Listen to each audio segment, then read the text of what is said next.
আসসালামু আলাইকুম রহমতুল্লাহি ওবরকাতুহ। দিন টিভির সময় দর্শকবৃন্দ, আপনাদের সবাইকে স্বাগত জানাচ্ছি আপনাদের প্রিয় অনুষ্ঠান দিনী সমাধানে। সর্বপ্রথম আমরা আল্লাহ রব্বুল আলমীর দরবারে শুকরিয়া আদায় করছি। আল্লাহ আমাদের সুস্থ রেখেছেন এবং আজকের এই প্রোগ্রামে উপস্থিত হওয়ার তৌফিক দিয়েছেন।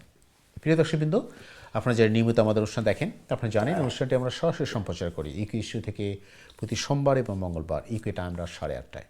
এবং যেটা আমরা বরাবর বলি প্রিয় দর্শকবৃন্দ, এই অনুষ্ঠানটা আমাদের সবার জন্য একটা অপরচুনিটি। আমরা এখান থেকে দিন শিখবো, দিন জানবো, কোরআন হাদিস থেকে আলোচনা শুনবো, আমাদের এলেমকে বৃদ্ধি করবো, আমলকে পরিশুদ্ধ করার জন্য।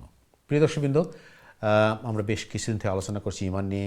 পাশাপাশি আমাদের দৈনন্দিন জীবনে, আমাদের জীবনে চলার পথে আমাদের যে সমস্ত জিনিস আমাদের জানা দরকার, আমরা প্রশ্নের সম্মুখীন হই, আমরা কনফিউজড হয়ে যাই, এবং স্পেশালি ইবাদতের ক্ষেত্রে একজন মুমিন হিসাবে, একজন ইমানদার হিসেবে আমাদের অনেক জিনিস, খুঁটিনাটি জিনিস আমরা ক্লিয়ারলি বুঝতে পারি না। আমরা অনেক সময় একটু দ্বিধান্বিত হয়ে যাই যে আসলে কোনটা সঠিক, কোনটা ঠিক না, কীভাবে করা উচিত।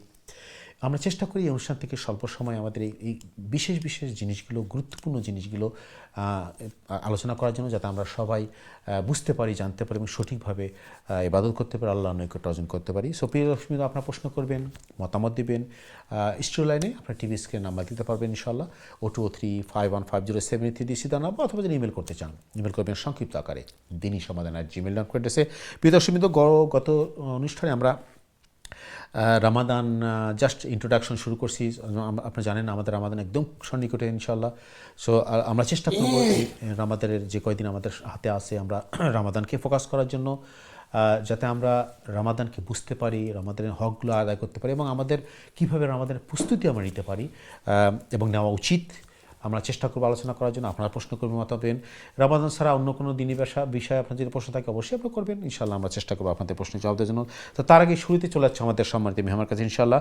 আমাদের শায়েখ যে আছেন, বরাবর মতোই আমাদের অনুষ্ঠানে উপস্থিত হয়েছেন, আমাদেরকে তার গুরুত্বপূর্ণ নসিহত বক্তব্য, কোরআন হাদিস আলোচনা শোনার জন্য আমাদের শোনাচ্ছেন। আমরা জানতে পারছি নতুন নতুন জিনিস, আমরা শিখছি তার কাছ থেকে অনেক কিছু, আলহামদুলিল্লাহ। তো মোহতারাম, আপনাকে স্বাগতম বরাবর আমাদের অনুষ্ঠানে। আসসালামু আলাইকুম, কেমন আছেন? ওয়ালাইকুম আসসালাম, আলহামদুলিল্লাহ।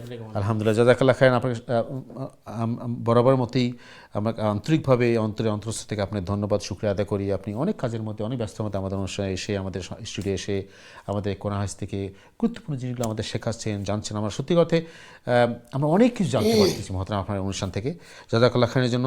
তো মহতারাম, আমার গত অনুষ্ঠানে রামাদান নিয়ে জাস্ট টাচ করছি। ইনশাআল্লাহ আমরা চেষ্টা করব আজকে একটু বিশদ আলোচনা করার জন্য, পাশাপাশি আমাদের সময় দর্শকদের প্রশ্ন তো আসি। তো শুরুতে আপনাদের নসিহত বক্তব্য, জাযাকাল্লাহ খাইরান। আসসালামু আলাইকুম ওয়া রাহমাতুল্লাহি ওয়া বারাকাতুহু। আলহামদুলিল্লাহ ওয়াসসালাতু ওয়াসসালামু আলা রাসূলিল্লাহ। আম্মা বা'দু ফাআউযু বিল্লাহি মিনাশ শাইতানির রাজীম। বিসমিল্লাহির রাহমানির রাহিম। শাহরু রমাদানাল্লাযী উনজিলা ফীহিল কুরআনু হুদাল লিন-নাসি ওয়া বায়্যিনাতিম মিনাল হুদা ওয়াল ফুরকান। ফামান শাহিদা মিনকুমুশ শাহরা ফালিয়াসুম ومن كان مريضا أو على سفر فعدة من أيام أخر يريد الله بكم اليسر ولا يريد بكم العسر ولتكملوا العدة ولتكبروا الله على ما هداكم ولعلكم تشكرون. بارك الله لنا ولكم في القرآن العظيم ونفعنا وإياكم بالآيات والذكر الحكيم. رب اشرح لي صدري ويسر لي أمري واحلل عقدة من لساني يفقهوا قولي. اللهم صل وسلم وبارك على نبينا محمد وعلى آله وأصحابه أجمعين. আলহামদুলিল্লাহ সুম্মা আলহামদুলিল্লাহ। দিন টিভির দর্শক, ভিউয়ার, ভাই বোনেরা, আমরা আপনাদের প্রিয় প্রোগ্রাম দিন ই সমাধান শুরু করতে যাচ্ছি। আল্লাহ সুবহানাহু তাআলার কাছে তৌফিক কামনা করছি। ওমা তৌফিক ইল্লা বিল্লাহ, আলাইহি তাওয়াক্কালতু ইলাইহি উনীব। সম্মানিত দর্শক, ভিউয়ার, ভাই বোনেরা, আমরা আলোচনা করছি রমাদান করিম নিয়ে। তো আমি আপনাদের সামনে সূরা বাকারার 185 নম্বর আয়াত তিলাওয়াত করেছি। আল্লাহ সুবহানাহু তাআলা ইরশাদ করছেন, রমাদান মাস হলো সে মাস যাতে নাজিল করা হয়েছে কোরআন, যা মানুষের জন্য হেদায়ত এবং সত্যপথ যাত্রীদের জন্য সুস্পষ্ট পথ নির্দেশ আর ন্যায় ও অন্যায়ের মাঝে পার্থক্য বিধানকারী। কাজেই তোমাদের মধ্যে যে লোক এ মাসটি পাবে সে এ মাসের রোজা রাখবে আর যে লোক অসুস্থ কিংবা মুসাফির অবস্থায় থাকবে সে অন্য দিন গণনা পূরণ করবে। আল্লাহ তোমাদের জন্য সহজ করতে চান, তোমাদের জন্য জটিলতা কামনা করেন না, যাতে তোমরা গণনা পূরণ করো এবং তোমাদের হেদায়ত দান করার দরুন আল্লাহ তাআলার মহত্ব বর্ণনা করো, যাতে তোমরা কৃতজ্ঞতা স্বীকার করতে পারো। সম্মানিত দর্শক ভিউয়ার ভাই বোনেরা, আল্লাহ সুবহানাহু তাআলা বলছেন যে রমাদান করিম এমন একটি মাস যে মাসে কোরআন করিম অবতীর্ণ হয়েছে। কারণ আগের আয়াতে বলা হচ্ছিল যে গণনার কয়েকটি দিন রোজা তোমাদের উপর ফরজ করা হয়েছে।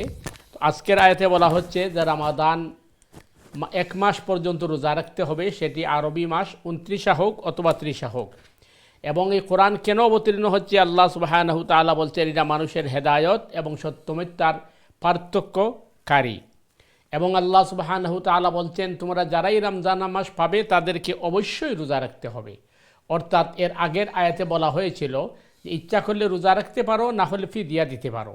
কিন্তু এই আয়াত আগের আয়াতের বিধানকে বাতিল করে দিয়েছে, কারণ ওইটা প্রাথমিক বিধান ছিল।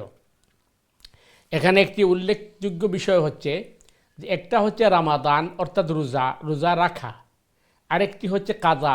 কাজা মানে হচ্ছে যে অসুস্থতার কারণে অথবা সফরও থাকার কারণে কেউ রোজা রাখেনি, পরবর্তী সময় এটি কাজা করবে, অর্থাৎ জয়টি রোজা ভাঙবে ওইটি সে কাজা করবে, এই জন্য তার কোনো গুনাহ হবে না। কারণ শরীয়ত তাকে অনুমতি দিয়েছে অসুস্থ হলে অথবা মুসাফির হলে রোজা না রেখে পরবর্তী সময় কাজা করতে পারো। তাহলে একটি রোজা আরেকটি কাজা। আরেকটি হচ্ছে ফিদিয়া, অর্থাৎ যারা রোজা রাখতে অক্ষম বয়সের কারণে অথবা দীর্ঘমেয়াদী অসুস্থতার কারণে তারা রোজা না রেখে ফিদিয়া দিবে। আরেকটি হচ্ছে কাফফারা। কাফফারা হচ্ছে যারা ইচ্ছাকৃতভাবে শরীয়তের বিধানকে লঙ্ঘন করেছে, অর্থাৎ ইচ্ছাকৃতভাবে রোজা রাখেনি, তাদের জন্য কাফফারা। কাফফারা হচ্ছে একটি শাস্তি। সুতরাং আমরা অনেক সময় ফিদিয়াকে কাফফারা বলি, আমরা গুলিয়ে ফেলি, আসলে ফিদিয়াটা কিন্তু কাফফারা নয়। কারণ ফিদিয়াটা হচ্ছে অল্টারনেটিভ ব্যবস্থা। আপনি রোজা রাখছেন না শরীয়তের অনুমোদনের কারণে, সেহেতু এর পরিবর্তে মিসকিনকে খাদ্য দিয়েছেন, আপনি রমজানে রোজা রেখে যে সমান সওয়াব পাবেন, এর নাম হচ্ছে ফিদিয়া। যেভাবে অজু করতে না পারলে আমরা তায়াম্মুম করি। তো আল্লাহ সুবহানাহু তাআলা বলছেন ফামান শাহিদা মিনকুমুশ শাহরা ফালিয়াসুমহু, তোমাদের মধ্যে যারাই রমজান মাস পাবে তারা সুস্থ সবল হলে অবশ্যই রোজা রাখতে হবে। কিন্তু পরবর্তী অংশটি আল্লাহ আবার রিপিট করছেন, ওমান কানা মারিদান আও আলা সাফারিন ফাইদ্দাতুম মিন আইয়ামিন উখার, তোমাদের মধ্যে যারা অসুস্থ অথবা সফরে আছে তারা ওই সময় রোজা না রেখে পরবর্তী সময় কাজা করলে কোনো গুনাহ হবে না। এই আয়াতটাকে আল্লাহ কেন রিপিট করলেন? এ কারণে রিপিট করেছেন যেহেতু আগে বলা হচ্ছে যে রোজা না রেখে ফিদিয়া দেওয়া যাবে, আর এখন বলা হচ্ছে না রোজা রাখতেই হবে। তখন প্রশ্ন জাগে রোজা কি সবাই রাখতে হবে? তখন আল্লাহ বলছেন না, যারা অসুস্থ অথবা যারা মুসাফির তাদের জন্য আগের বিধানই বলবৎ থাকবে। এখন প্রশ্ন আসতে পারে যে আল্লাহ একটা বিধান দিয়ে বিধানটাকে পরে পরিবর্তন করেন কেন? কারণ আল্লাহ তো আলিমুল গাইব, আল্লাহ তো সব জানেন, তাহলে বিধান দিলেন তো পরিবর্তন করলেন কেন? আল্লাহ জবাব দিচ্ছেন ইরিদুল্লাহু বিকুমুল ইউসরা ওয়ালা ইউরিদু বিকুমুল উসর। আল্লাহ সুবহানাহু তাআলার ইচ্ছা হচ্ছে তোমাদের জন্য বিধানকে সহজ করা, জটিল করা নয়। তোমরা যেভাবে সহজ হবে, অর্থাৎ তোমাদের কারণেই আল্লাহ সুবহানাহু তাআলা বিধানকে পরিবর্তন করেছেন। কোরআনে কারীমের কোনো আয়াত অথবা তার বিধান যদি রহিত হয় তাহলে এটা মানুষের কারণে এবং যারা আল্লাহর বান্দাবান্দি তাদের কারণে, আল্লাহর কারণে নয়। কারণ আল্লাহ তো সব কিছুর ঊর্ধ্বে। তো মানুষের স্থান কাল পাত্র ভেদে যখন তার জন্য যা প্রয়োজন, যা তার জন্য প্রযোজ্য, এটিকে আল্লাহ সুবহানাহু তাআলা তার জন্য দিয়ে থাকেন। এই জন্য আল্লাহ সুবহানাহু তাআলার নাম হচ্ছে রব। রব শব্দের অর্থই হচ্ছে যিনি অবস্থা বুঝে ব্যবস্থা গ্রহণ করেন। তো আল্লাহ সুবহানাহু তাআলা বলছেন এরপরে যখন মাস শেষ হবে, তোমরা এই রমজান মাসকে গণনা করে শেষ করবে, তখন তোমরা আল্লাহর নামে তাকবীর দিতে থাকবে এবং আল্লাহর শুকরিয়া আদায় করবে, মহত্ব বর্ণনা করবে, যাতে তোমরা কৃতজ্ঞ হতে পারো। আল্লাহ সুবহানাহু তাআলা আমাদেরকে রমাদান করিমকে যেভাবে উদযাপন করলে রমাদানের মর্যাদা রক্ষা হয়, আল্লাহ সন্তুষ্ট হন, এইভাবে আদায় করার তৌফিক দান করুক। সম্মানিত দর্শক ভিউয়ার ভাই বোনেরা, আর সামনের যে আলোচনা আসবে সেটি দোয়ার আলোচনা আসবে। আমরা পরবর্তী অধিবেশনে দোয়া নিয়ে আলোচনা করব। দোয়া কাকে বলে, দোয়া কিভাবে করতে হয়, দোয়া করার পদ্ধতি কি, এগুলো সামনের আয়াতে আসবে। কারণ রমাদান মাস দোয়ারও মাস, এই জন্য আল্লাহ সুবহানাহু তাআলা রমাদান রিলেটেড আয়াতের মধ্যে দোয়ার আয়াতও নিয়ে আসছেন। তো আল্লাহ সুবহানাহু তাআলা আমাদেরকে সঠিকভাবে দিন বুঝে আমল করার তৌফিক দান করুক। সুবহানাকাল্লাহুম্মা ওয়া বিহামদিকা আশহাদু আল্লা ইলাহা ইল্লা আনতা আস্তাগফিরুকা ওয়া আতুবু ইলাইক। ওয়াসসালামু আলাইকুম ওয়া রাহমাতুল্লাহি ওয়া বারাকাতুহু। জাযাকাল্লাহু মাতরাম, আপনার গুরুত্বপূর্ণ নসিহত বক্তব্যের জন্য। প্রিয় দর্শকবৃন্দ, আপনারা যারা এই মুহূর্তে টিভি সেটের সামনে অথবা অনলাইনে আমাদের অনুষ্ঠানে যোগদান করলে আপনাদের সবাইকে স্বাগতম বরকত। প্রিয় দর্শকবৃন্দ, আপনারা শুনলেন মহাত্মার কাছে কত গুরুত্বপূর্ণ জিনিস। আমাদের সামনে রমাদান একটা খুবই গুরুত্বপূর্ণ মাস, বছরের শ্রেষ্ঠ মাস এবং শ্রেষ্ঠ দিনগুলো আমাদের সামনে আসতেছে। খুবই গুরুত্বপূর্ণ সময় আমাদের সামনে। আমরা এই সময়টা যারা পাবো খুবই সৌভাগ্যবান আমরা অবশ্যই। কিন্তু আমাদের প্রশ্ন হলো, আমরা কি এই সময়গুলোকে সঠিকভাবে ইউজ করতে পারবো কিনা, সঠিকভাবে ব্যবহার করতে পারবো কিনা। এবং আমাদের যেটা মহতরম বললেন যে রমাদানের যে হক বা মর্যাদা আমাদের জানা উচিত। এ ব্যাপারে কোরআন এবং হাদিসে কী আছে, একজন ইমানদার এবং মুসলিম হিসেবে আমাদের এই জিনিসগুলো জানা দরকার। আমি যেটা শুরুতেই বলছিলাম যে বিশেষ বিশেষ জিনিস, যে জিনিসগুলো আমাদের না জানলেই নয়, একদম বেসিক আমাদের জানা দরকার। আমরা চেষ্টা করবো আলোচনা করার জন্য। আপনারাও অনুসরণ করবেন, মতামত দেবেন, প্রশ্ন করবেন। আপনাদের যে জিনিসগুলো জানা দরকার, রমাদান হোক অথবা অন্য কোনো দিনই বিষয়, ইনশাল্লাহ আমরা চেষ্টা করি অল্প সময়ে যে গুরুত্বপূর্ণ আলোচনা করতে, যাতে আমরা সবাই উপকৃত হতে পারি ইনশাল্লাহ। তা আমরা আপনার প্রশ্ন নেব ইনশাল্লাহ। তার আগে আমরা চলে যাচ্ছি আমাদের সময় মহার কাছে। মহতরাম, আমরা একটু আলোচনা দিয়ে যাই, দর্শকদের প্রশ্ন অবশ্যই যাবো আমরা। তার আগে আপনি শুরুতে বললেন মহতরাম যে রমাদান এসেছে অনেকগুলো কারণ আল্লাহ ব্যাখ্যা করছেন কোরআনে। আমরা ধারাবাহিকভাবে স্লোলি যাচ্ছি। তো গত মাসে আমরা ইন্টারভিউ ছিলাম, আজকে আপনি খুব গুরুত্বপূর্ণ কথা বললেন যে আল্লাহ বলছেন যে ন্যায় অন্যায়ের পার্থক্যকারী। আমরা একটু আলোচনা করতে চাই, জানতে চাই প্রিয় দর্শক, আপনারা অংশগ্রহণ করবেন পরশুদে। আসলে এই জিনিসগুলো আমরা যদি জানি, আমাদের কিছু জিনিস ক্লিয়ার হবে এবং আমরা তখন বুঝতে পারবো যে কীভাবে আমরা রমজানকে উদযাপন করব, এর হক আদায় করতে পারবো। আমরা আলোচনা আসবো ফিরে ইনশাল্লাহ। তো চলে যাচ্ছে আমাদের দর্শকের কাছে, দেখি কে আছে লাইনে। সময় দর্শক, আপনার স্বাগত আমাদের সঙ্গে। আমরা আপনি জানেন প্রিয় দর্শকবৃন্দ, আমরা অনুষ্ঠানটি সরাসরি সম্প্রচার করি, লাইভ টেলিকাস্ট করি। সো আপনারা যারা প্রশ্ন করতে চান, মতামত দিতে চান, দয়া করে প্রশ্ন করবেন সরাসরি স্টুডিও লাইনে। আপনার টিভির স্ক্রিনে নাম্বার দেখতে পাচ্ছেন এবং আমরা অনুরোধ করি বিশেষভাবে প্রিয় দর্শকবৃন্দ, আপনার যখন ফোন করবেন আপনার টিভির ভলিউমটা কমিয়ে দিয়ে অথবা মিউট করে আমাদের সাথে ফোনে কথা বলবেন, ফোনে আপনার পরামর্শ দেবেন, মতামত দেবেন। এরপর আপনার টিভিতে পরামর্শ দেখতে থাকবেন। এতে আমাদের সাথে আপনাদের কমিউনিকেট করতে সুবিধা হবে, আমার সময়গুলো বাঁচবে এবং আমরা অনেক গুরুত্বপূর্ণ আলোচনা করতে পারবো ইনশাল্লাহ। আমরা আসবো নেক্সট করার কাছে ইনশাল্লাহ। তার আগে মহতরম, যেটা আমরা শুরু করছিলাম যে আপনি বলছেন, আল্লাহ বলছেন যে রমাদান মাসে কোরআন নাজিল হয়েছে এবং এই কোরআনটি আমাদের সব কিছু, আমাদের মুসলিম হিসাবে আমাদের এর মধ্যে আমাদের জীবন বিধান, আমরা সব কিছু কীভাবে চলবো জন্ম থেকে মৃত্যু পর্যন্ত সব কিছু কোরআন আমাদের আছে। এবং পাশাপাশি আমাদের রাসূল সাল্লাল্লাহু আলাইহি ওয়াসাল্লাম হাদিস এটাকে সাপোর্ট করার জন্য, আমাদের বোঝার জন্য। আপনি একটা সুন্দর কথা বললেন আজকে যে কোরআন থেকে, যে কোরআন আল্লাহ বলছেন যেটা ন্যায় এবং অন্যায়ের পার্থক্য করে। একটু যেন ব্যাখ্যা করতে বলতেন। আমাদের সমাজে আমরা অনেক কিছু করি আমাদের জীবনকে বাঁচানোর জন্য, জীবনে চলার জন্য। আমরা এটাকে বহুবার বলছেন যে আমরা হুকুকুল ইবাদ সম্বন্ধে আমাদের ধারণা ক্লিয়ার না, এই জন্য আমরা অনেক ভুল করে ফেলি, যেটা আমরা মনেই করি না যেটা আমরা ভুল করতেছি। অন্যের হক নষ্ট করা, আত্মীয় স্বজনের হক নষ্ট করা, অন্যের উপর জুলুম করা, অন্যকে অত্যাচার করা, এবং সেটা যেভাবেই হোক, শারীরিক হোক, মানসিক হোক, বা ব্যবহার দিয়ে, আচার দিয়ে অন্যের সম্পদ আত্মসাৎ করে, এই যে হুকুল এবাদগুলো নষ্ট করতেছি, আমরা এই ধারণাটা আমাদের পরিচ্ছন্ন না যে আমরা অন্যায় কাজ করতেছি এবং এই অন্যায়ের জন্য যে আমাদের পরকালে শাস্তি পেতে হবে, এই ধারণাটা আমাদের ক্লিয়ার না। আমরা একটু আজকে জানবো মহতরাম, এই যে ন্যায় অন্যায়ের পার্থক্য বলতে আসলে আল্লাহ একটু বিশদ করে আমাদের জানাবেন যে আসলে কী বোঝাচ্ছে এবং আমাদের কী প্রস্তুত হওয়া উচিত রমজানের পূর্বে, প্লিজ। যে প্রথম জিনিস দেখেন, যে আসল বিষয় হচ্ছে এর আগের আয়াতে বলছে যে লাআল্লাকুম তাত্তাকুন, তোমরা যদি সিয়াম সাধনা করো তাহলে তোমরা তাকওয়া অর্জন করতে পারবে। আর তাকওয়া অর্জন করা হচ্ছে নিজেকে আপনার জান্নাতের উপযোগী বানানো, মানে প্রস্তুতি নেওয়া। তো তাকওয়া অর্জন কিভাবে করবে, এর কারণ হচ্ছে যে বিষয়টা হচ্ছে যে দেখেন, সুবে সাদিক থেকে নিয়ে সূর্যাস্ত পর্যন্ত আহার পানাহার যৌন সম্ভোগটাকে বেঁচে থাকার নাম রোজা।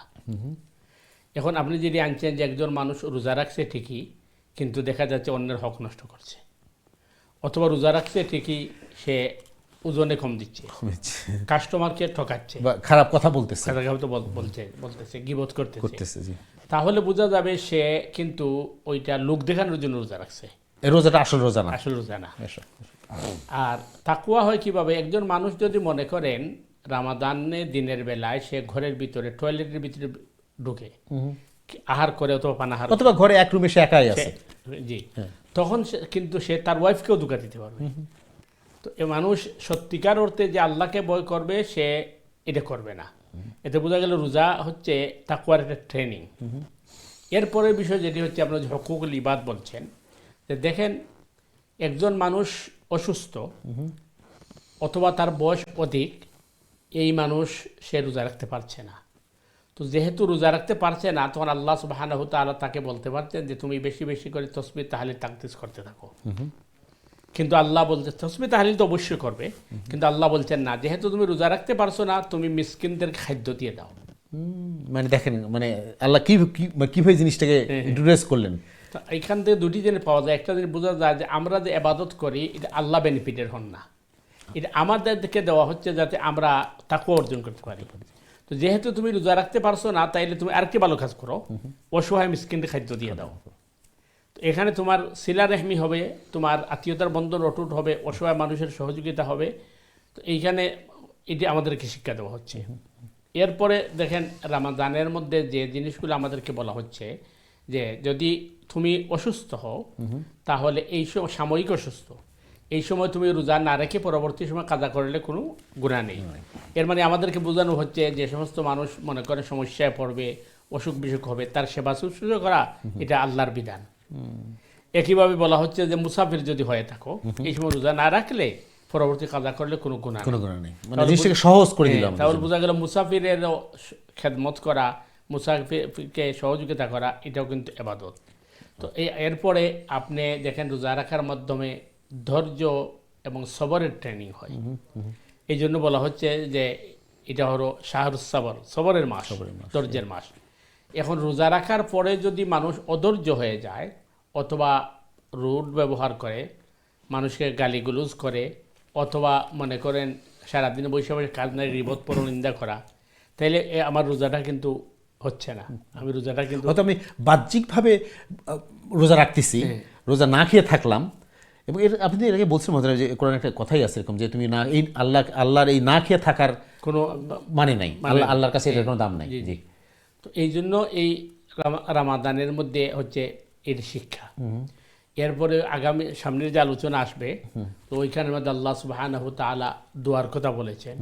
কারণ যেহেতু আমরা সব সময় চাই দোয়া যেন কবুল হয়, কোন সময় দোয়া কবুল হবে, দোয়া কিভাবে করতে হবে, রামাদান 24 আওয়ার দোয়া কবুল হয়। জি জি জি। এই জন্য আল্লাহ সুবহানাহু না, আমাদের অনেক প্রশ্ন আসে, দর্শকরা করেন যে আমি অনেক দোয়া করতেছি, দোয়া কবুল হচ্ছে না, বা আমার কোনো পরিবর্তন হচ্ছে না, আমার সমস্যা যাচ্ছে না।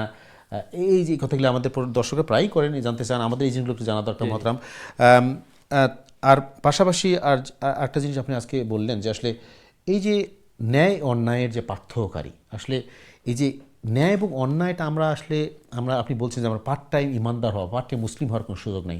যে আমি কিছু কিছু সুবিধা মতো আমার যেটা দরকার এটা মানলাম ইসলাম থেকে, আর কিছু মানলাম না, যেটা আমার জন্য মানা সহজ, আর যেটা মানা একটু কষ্ট বা মানলে আমার ক্ষতি হচ্ছে বা কী হচ্ছে এটা মানলাম না। এই যে আমাদের একটা টেন্ডেন্সি, আমাদের মানে বলতে দ্বিধা নাই যে আমরা এই কাজটা আমরা সবাই কমে বেশি সবাই করতেছি। আমরা সুবিধা মতো আমার ইসলামকে মানে আমাকে ইসলামকে ফলো করতেছি, আমার সুবিধা মতো আমি ইসলামকে আমার মনের মতো ইসলাম বানিয়ে ফেলতেছি। কিন্তু ইসলাম যেটা সেটাই আমাদের কোরআন হাদিস যে কথা হচ্ছে, এটা হচ্ছে পরিবর্তন করার কোনো সুযোগ আমাদের নাই।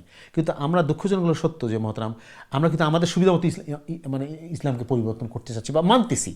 এইটাকে কতটুকু আমরা মুমিন থাকলাম বা মুসলমান থাকলাম? এটা তো অবশ্যই মানে পরিপূর্ণ মুমিন নয়। কোরআন বলছে ফাতুমিনুনা বিবাউদুল কিতাব ওয়া তাকফুরুনা বিবাউদ, তোমরা কিতাবের কিছু অংশ মানবে আর কিছু অংশের সাথে কুফরি করবে, এটা গ্রহণযোগ্য নয়। যদি তোমরা করে থাকো তাহলে দুনিয়ায় তোমাদের জন্য লাঞ্ছনা, বঞ্চনা এবং আখেরাতে তোমাদের জন্য কঠোর শাস্তি। এই জন্য আপনি দেখবেন যে আমরা আজকে লাঞ্ছিত হচ্ছি, বঞ্চিত হচ্ছি, কারণ আমরা আল্লাহর বিধানকে মানি নাই। আমরা আমাদের সুবিধা মতো ইসলামকে ব্যবহার করছি। এই জন্য ওই যে আপনি যেটা বলছেন, আমি প্রত্যেকে তার মত বা তার যে ধ্যান ধারণা এটাকে সঠিক মনে করে। আসলে সঠিক কোনটি এটা বোঝার জন্য একটা মানদণ্ড লাগবে, আর এই মানদণ্ডটা হচ্ছে কোরআনে করিম। কোরআনে করিম দেখতে হবে এটাকে কোরআনে করিম কি বলছে, অথবা কোরআনে করিম আপনাকে সাপোর্ট করছে কিনা, এটা আসলে সঠিক না বেঠিক আপনি এটা বাহির করবেন কীভাবে? আপনি আমাদের দেশে দেখেন, আমাদের দেশে এখন ইলেকশন আসছে, কেউ বলতেছে গণতন্ত্র হারাম, কেউ বলতেছে হালাল, কেউ বলতেছে কুফরি, কনফিউজ। তাইলে আপনি তো প্রত্যেকটা সমস্যার সমাধান বের করতে হবে কোরআন থেকে। কোরআন এই ব্যাপারে কি বলছে এটা দেখতে হবে, কারণ এছাড়া তো আর মানে আপনার বাঁচার কোনো উপায়। কিন্তু মহতরম দুঃখজনক সত্য যে আমাদের সমাজে আমরা ইসলামের লিডার যাদেরকে মানে যারা ইসলামকে ফলো করবে, যাদের কাছ থেকে ইসলাম শিখতে চাই, যাদের কাছে ইসলাম শিখে আমরা নিজে পালন করতে চাই, তাদের মধ্যে যে এই ভেদাভেদ, এই পার্থক্য, এই কি বলে বিভেদ এই হয়, তাহলে আমাদের মতো সাধারণ মানুষ যারা, তাদের কি অবস্থা হবে? এর একমাত্র কারণ হচ্ছে যে যেটা কোরআন বলছে হুদাল্লিন নাস, এটা মানুষের হেদায়েতের জন্য এই কিতাবকে দেওয়া হয়েছে। কিন্তু আমরা কোরআন থেকে হেদায়েত চাই না। আমরা মনে করেন আমার দলের লিডার থেকে চাই, অথবা আমার মানে দলের লিডারের লেখা কোনো বই থেকে চাই, এগুলো আমরা ভুল পথে পরিচালিত হচ্ছে। আমাদের উচিত ছিল যে কোরআন থেকে এর সমাধান বের করা, তখন সমস্যার সমাধান হয়ে যেত। নাম্বার 2 হচ্ছে যে আর নাস আলা দিন এ মুলুকিহিম, মানুষের পছন্দরে তার মাথা থেকে। আর একটা জাতির মাথা হচ্ছে তার রাষ্ট্রের প্রধান, প্রেসিডেন্টও বলেন, প্রাইম মিনিস্টারও বলেন। যেহেতু দুনিয়াতে খেলাফত রাষ্ট্র ব্যবস্থা নেই, তার কারণেই কিন্তু আজকে আমরা এই দ্বিধা বিভক্ত হয়ে পড়ি। এই জন্য মানে আপনি দেখবেন খেলাফতের রাশেদার পরেই কিন্তু মুসলিম উম্মার মধ্যে দল উপদল তৈরি হয়। আর প্রত্যেকে তার নিজ নিজ স্বার্থে ধর্মকে ব্যবহার করেছে। আর সাধারণ মানুষ যেহেতু মনে করেন কোরআনের নলেজ নেই, তারা এটাকে যাচাই বাছাই করার ক্ষমতা নেই, এর কারণে মানুষ বিভ্রান্ত হচ্ছে। তবে মানে সাধারণ মানুষ এই ব্যাপারে দায়ী এই কারণে যে মানুষ কিন্তু যাচাই বাছাই করার চেষ্টা করে না। আর না, আল্লাহ তো সবাইকে বিবেক দিয়েছেন, তো বিবেক যদি ব্যবহার করতো। এই জন্য আল্লাহ রসুল সাল্লাল্লাহু আলাইহি ওয়াসাল্লামকে আম্মাজান আয়েশা সিদ্দিকা রাদিয়াল্লাহু তাআলা আনহা জিজ্ঞেস করেছিলেন, ইয়া রাসূলুল্লাহ, হাসরের মাঠে বিচার হবে কিসের ভিত্তিতে? আল্লাহ রসুল বললেন, বিবেকের ভিত্তিতে। তাহলে বোঝা গেল যার নলেজ যত বেশি, যার এলেম যত বেশি, তার উপরে ডিপেন্ড করে তার প্রশ্ন। ফিরে আসবো আলোচনায়। প্রিয় দর্শকবৃন্দ, আপনারা অংশগ্রহণ করবেন। যার আমরা খুব একটু জিনিস জানলাম মহতরম, যার এলেম বেশি, যার কিন্তু কোনো একটা জিনিস বহু বলছে, কিন্তু আমাদের মুসলিম ইমান হিসেবে আমাদের সবাই তো এলেম অর্জন করতে হবে, বেসিক জিনিসটা। আমরা আলোচনায় ফিরে আসবো, তার আগে চলে আসছে আমাদের সম্মানিত দর্শক আছে ইনশাআল্লাহ, দেখে আসে লাইনে। সম্মানিত দর্শক, আসসালামু আলাইকুম, আপনাকে স্বাগত আমাদের অনুষ্ঠানে। আপনার প্রশ্ন করুন প্লিজ। সম্মানিত দর্শক, দয়া করে আপনার টিভির ভলিউমটা কমিয়ে দিয়ে আমাদের ফোনে কথা বলবেন প্লিজ। সময় দর্শক, আসসালামু আলাইকুম।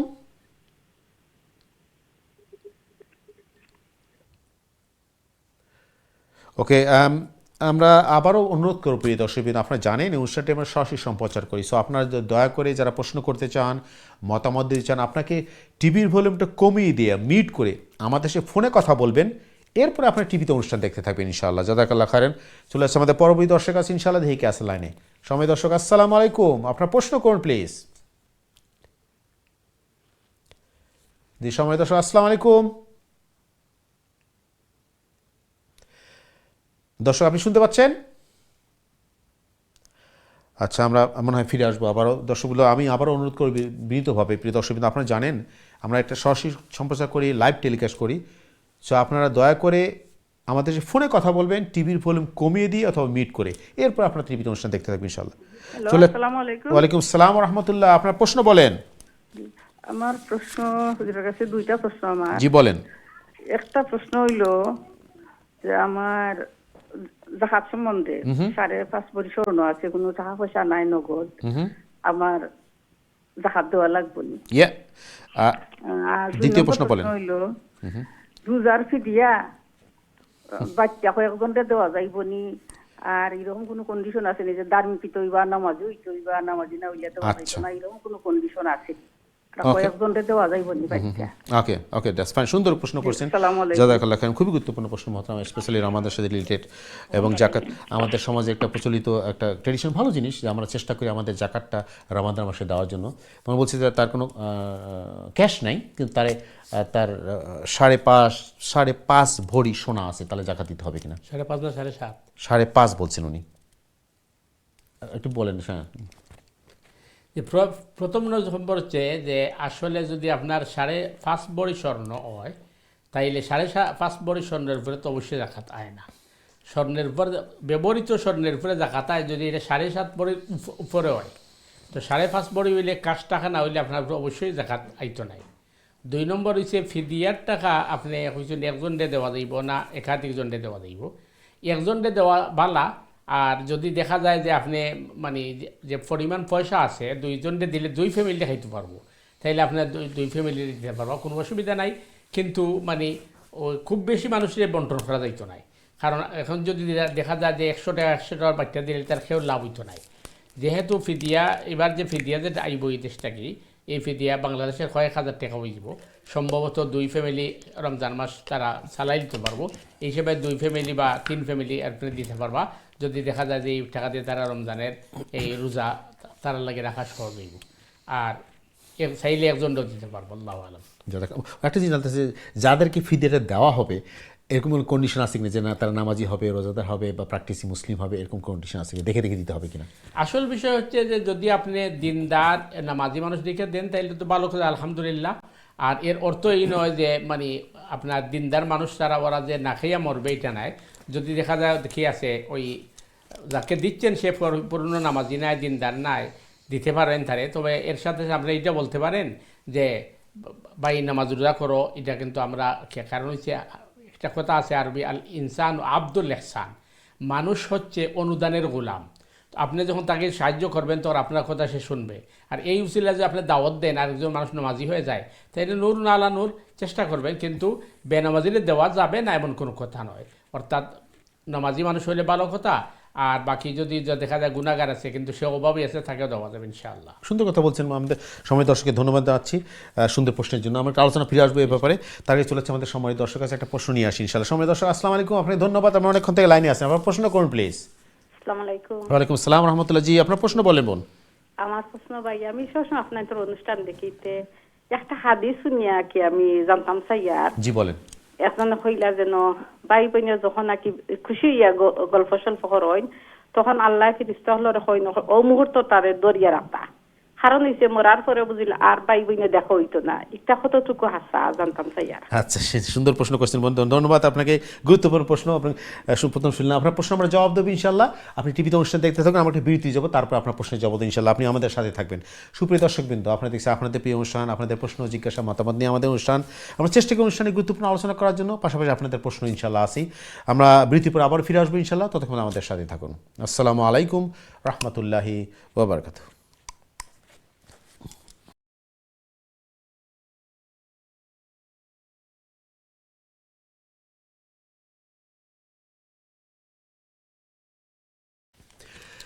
আসসালামু আলাইকুম রহমতুল্লাহি ওবরকাত। দিন টিভির সময় দর্শকবৃন্দ, বিরতির পরে আবার আপনাদের স্বাগত জানাচ্ছি আপনাদের প্রিয় অনুষ্ঠান দিনী সমাধানে। যে যেখান থেকে আমাদের অনুষ্ঠানে যোগদান করলেন আপনাদের সবাই স্বাগতম, মোবারকবাদ। প্রিয় দর্শকবৃন্দ, আমাদের অনুষ্ঠানে উপস্থিত রয়েছেন আমাদের প্রিয় মেহমান, আমাদের নিয়মিত মেহমান ইমাম আর খতিব মহতারাম মুফতি হাসান নুইচয় সাহেব আজকের গুরুত্বপূর্ণ আলোচনা এবং আপনাদের প্রশ্নের জবাব দেওয়ার জন্য। আমরা আলোচনা করছি রমাদান নিয়ে, যেহেতু আমাদের রমাদান একদম সন্নিকটে। পাশাপাশি আপনারা যারা প্রশ্ন করতে চান, মতামত দিতে চান, দয়া করবেন, দয়া করে আপনাদের দিনের ব্যাপারে যে কোনো প্রশ্ন আমরা সম্মুখীন হই দৈনন্দিন জীবনে, আমাদের প্রাত্যহিক জীবনে, আমাদের যে সমস্যাগুলো অথবা যে জিনিসগুলো আমরা জানা দরকার, আমরা প্রশ্ন করবেন নির্দ্বিধায়, ইনশাআল্লাহ আমরা চেষ্টা করবো আপনার প্রশ্নে জবাব দেওয়ার জন্য। আমরা আপনাদের নতুন প্রশ্নে যাব, তার আগে আমাদের বিরতির আগে আমাদের বোন সুন্দর প্রশ্ন করছেন মহতারাম। প্রশ্ন একটু ব্যতিক্রমধর্মী এবং আমার কাছে এটা গুরুত্বপূর্ণ মনে হচ্ছে, এই জন্য উনি বলছেন যে উনি শুনছেন যে আমাদের ভাই বোন যারা, আমাদের ভাই বোনের যে যদি সুসম্পর্ক থাকে, আমরা যদি ভাই বোনের একসাথে হাসি খুশি থাকে, ভালো রিলেশন থাকে, তারা বসে বসে গল্প গুজব করে, এই অবস্থা, এই পরিবেশ যদি থাকে, আল্লাহ তার ফেরেশতাকে বলেন তোমরা এই পরিবেশকে ধরে রাখো। তার ভাই বোনের যে সম্পর্কটা, সুসম্পর্কটা, তাদের মধ্যে যে আন্তরিকতা, ভালোবাসা, এইটা ধরে রাখো। কারণ উনি বলছেন যে শুনছেন মারা গেলে পরকালে ভাই বোনের মধ্যে দেখা হবে না। আপনি কী বলবেন, ইসলাম কী বলে, বা এ ব্যাপারে কোনো হাদিস কোরআনের কোনো নির্দেশনা বা কোনো ঘটনা আছে কিনা? আসলে বোন বিষয়টা মানে কিভাবে বাজারে আসছে বা কিভাবে কথার প্রচার হয়েছে এটা আমি ক্লিয়ার নয়। এই কথাটা ইদানিং শোনা যাচ্ছে মানুষ মারা যাওয়ার পরে জান্নাতে গেলে ভাই বোনের সাথে দেখা হবে না। এটা তো সম্পূর্ণ ভুল একটি কথা। কারণ কোরআন বলছে ওয়ালাকুম ফিহা মা তাশতাহি আনফুসুকুম ওয়ালাকুম ফিহা মা তাদদাউন, জান্নাতীরা যা চাবে তাই আল্লাহ তাকে দিবেন। সুতরাং একজন মানুষ যদি জান্নাতে যাওয়ার পরে তার ভাই বা বোনের সাথে সাক্ষাৎ না হয়, তাহলে তো তার অসম্পূর্ণ থেকে যায়।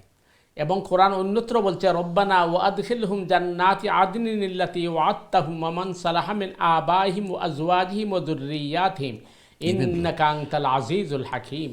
যখন জান্নাতীকে জান্নাতে যেতে বলা হবে, তখন সে বলবে আল্লাহ আমার তো ভাই বোন স্ত্রী ছেলে মেয়ে এরা তো আমি দেখছি না, এরা যদি জাহান্নামে যায় তাহলে আমি তো জান্নাতে গিয়ে আমি সুখ শান্তি পাবো না।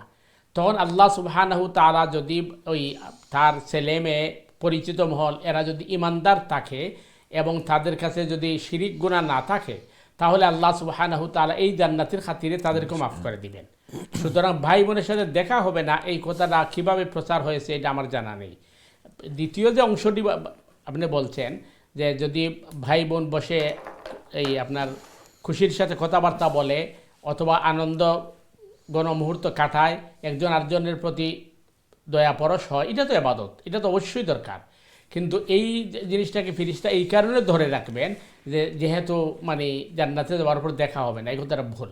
আসলে প্রত্যেকটা আমল, প্রত্যেকটা কথা, প্রত্যেকটা আপনার আমাদের এই ব্যবহার সব কিছু কিন্তু ফিরিস্তারা রেকর্ড করেন। এমনকি আমরা যে কথাগুলো বলি, কোরআন বলছে মা ইয়ালফিযু মিন কাউলিন ইল্লা লাদাইহি রাকিবুন আতীদ, মানুষের মুখ থেকে যে কথাগুলো বাহিরে উচ্চারিত হয় সবগুলাকে রেকর্ড করা হয়। সুতরাং ভাই বোন যে এই আনন্দগণ যে বিষয়টা বা একজন আরেকজনের প্রতি যে দয়া পরশ হবে, এটা তো বড় ইবাদত, সিলা রহমের অন্যতম একটি বিষয়। সুতরাং জান্নাতে যাওয়ার পরে দেখা হবে না ভাই বোনের, এই কথাটা মানে সঠিক নয়। তবে হ্যাঁ, এটি হতে পারে যে যদি ভাই বোনের হক না দেয় অথবা বোন ভাইয়ের হক না দেয় এবং একজন আরেকজনের হক নষ্ট করে ফেলে, তখন তো মানে আপনার এই হকের কারণে মানুষ হক নষ্ট করার কারণে জাহান্নামে যাবে। এক নাম্বার 2 হচ্ছে দেখা তো অবশ্যই হবে, কারণ যদি ভাইয়ে বোনের হক মারে তখন হাসরের মাঠে তো বিচারের আদালত উভয় বাদী এবং বিবাদী দাঁড়াবে। সুতরাং হ্যাঁ, যদি দেখা যায় যে বোনের হক নষ্ট করার কারণে অথবা ভাইয়ে ভাইয়ের হক নষ্ট করার কারণে অথবা বোনে ভাইয়ের হক নষ্ট করার কারণে একজন জাহান্নামী হয় আর একজন জান্নাতি হয়, তাহলে তো অবশ্যই দেখা হবে না। আর উভয় যদি জান্নাতি হয় তাহলে তো অবশ্যই দেখা হবে। তো আমার মনে হয় এটা যে হকুকুল ইবাদ, যেটা যে ভাই বোনের হক নষ্ট না করা, বোন ভাইয়ের হক নষ্ট না করা, ভাইয়ে ভাইয়ের হক নষ্ট না করা, এ ব্যাপারে গুরুত্ব দিয়ে কেউ হয়তো কথাটা বলেছেন, কিন্তু কথাটা মানে জান্নাতে গেলে ভাই বোনের দেখা হবে না, এই কথাটা সঠিক নয়। আল্লাহু আলাম। একটা গুরুত্বপূর্ণ প্রশ্ন ছিল আমাদের সমাজের মতন। আমরা যেটা বলি আসলে আমাদের অনুষ্ঠানে প্রিয় দর্শক যারা অনুষ্ঠান আসেন, যে আমাদের সমাজে অনেক কিছু প্রচলিত আছে ইসলামের নামে, দিনের নামে।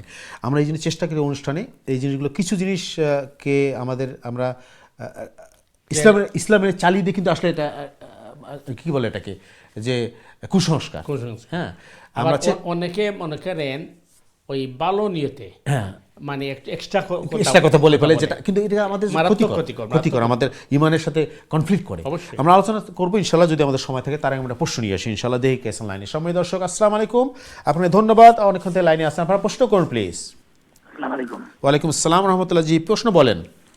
জি, বাপ চাচারা যখন ছেলে মেয়েদের টাকা পয়সাগুলাকে আত্মসাৎ করে, এটা আল্লাহ পাক কিভাবে ওনাদেরকে শাস্তি দিবেন? কারণ এই টাকা পয়সাটা তো বাপ মা ইনকাম করে নাই, করছে ছেলে, হয়তো বাকিরা ইনকাম করছে। তখন দেখা যায় যে বাপ চাচারা পরবর্তীতে যখন ভাগ বাটোয়ারা করে, তখন এই যে টাকা দিছে বাপকে, ছেলে বাপকে টাকা দিচ্ছে, ওই টাকাটা বিনিময়ে বাপ চাচারা অন্য কাউকে এই ধন সম্পত্তি দিয়ে দেয়। কিন্তু এটা তো আমার টাকা, আমাকে না দিয়ে অন্য কাউকে দিয়ে দিল, এটা আল্লাহ পাক কিভাবে তাদেরকে শাস্তি দিবেন? আপনি একটু লাইনে থাকবেন দয়া করে, আপনার সাথে কিছু কথা বলা দরকার। আপনার কথাটা আমি ক্লিয়ারলি বুঝতে পারি না। আপনি বলছেন ছেলেমেয়েরা যে ইনকাম করে টাকাটা বাপ চাচাকে দেবে, দেয়। আচ্ছা, দেয়। তখন কারা করে কি এই টাকা পয়সাটাকে মানে আত্মসাৎ করছে, পরে আমাকে কিছু দেয় নাই। আচ্ছা, আমরা কথাটা ক্লিয়ার বুঝলাম না। আমরা ধন্যবাদ, আমরা দুঃখিত, আপনার কথাটা ক্লিয়ার বুঝতে। আমি যতটুকু বুঝতেছি আমরা ইন জেনারেল আলোচনা করব, কারণ কোনো পার্সোনাল ম্যাটার নিয়ে আমরা অনলাইনে অন এয়ার করতে পারবো না। আমি যতটুকু বুঝলাম, উনি বলছেন যে আমাদের পরিবেশে, আমাদের কমিউনিটি আমরা সন্তানরা বড় হয়ে যায়, যারা যখন তারা আয় করে, তাদেরকে তার বাপ চাচাকে বা টাকা পয়সা দেয়। তখন এই টাকাটা যদি তারা মানে অন্যায়ভাবে খরচ করে বা যে কাজের জন্য দেওয়া হয় সেই কাজে খরচ না করে, তাহলে কি এটা তাদের কি গুনাহ হবে কিনা? আসলে আমি যতটুকু বুঝছি ওনার কথা, যে সন্তানে ইনকাম করার পরে ওই টাকাটা হয়তো মুরব্বী হিসেবে গার্ডিয়ান হিসেবে বাপের কাছে দিছে, বাপের কাছে দেওয়ার পরে ওই বাপ তো ওই টাকাটা খরচ করছেন তার যেভাবে ইচ্ছা এইভাবে। কিন্তু এই টাকাটা খরচ করার পরে যখন মানে বাপে তার সম্পত্তি বন্টন করেন, তখন তো এই ছেলেকে উনি মানে সমান সমান দিচ্ছেন, আচ্ছা আচ্ছা কিন্তু সে তো বাপ কাকে দিচ্ছে। আচ্ছা এই যে আমি যা বুঝছি প্রশ্ন, মনে হয় তাই হবে। এটি যদি হয়ে থাকে তাহলে মনে করেন উনি বলছেন যে আল্লাহ কিভাবে বিচার করবেন, এটা হচ্ছে প্রশ্ন। বিষয়টা হচ্ছে যে আসলে সন্তানে যে ইনকাম করবে, এই ইনকাম এগুলার মালিক কিন্তু আসলে বাবা ইসলামের বিধানে, আচ্ছা মুরব্বী হিসাবে। এই জন্য হাদিসের মধ্যে ঘটনা আছে যে একজন বাপ আল্লাহ রসুলের কাছে বিচার নিয়ে আসছিল, ছেলে বিচার নিয়ে আসছিল। পরে জিবরিল এসে জানিয়ে দিলেন যে ইয়া রাসূল আপনি বলুন, সে এবং তার সম্পদ সব মালিক হচ্ছেন তার বাবা।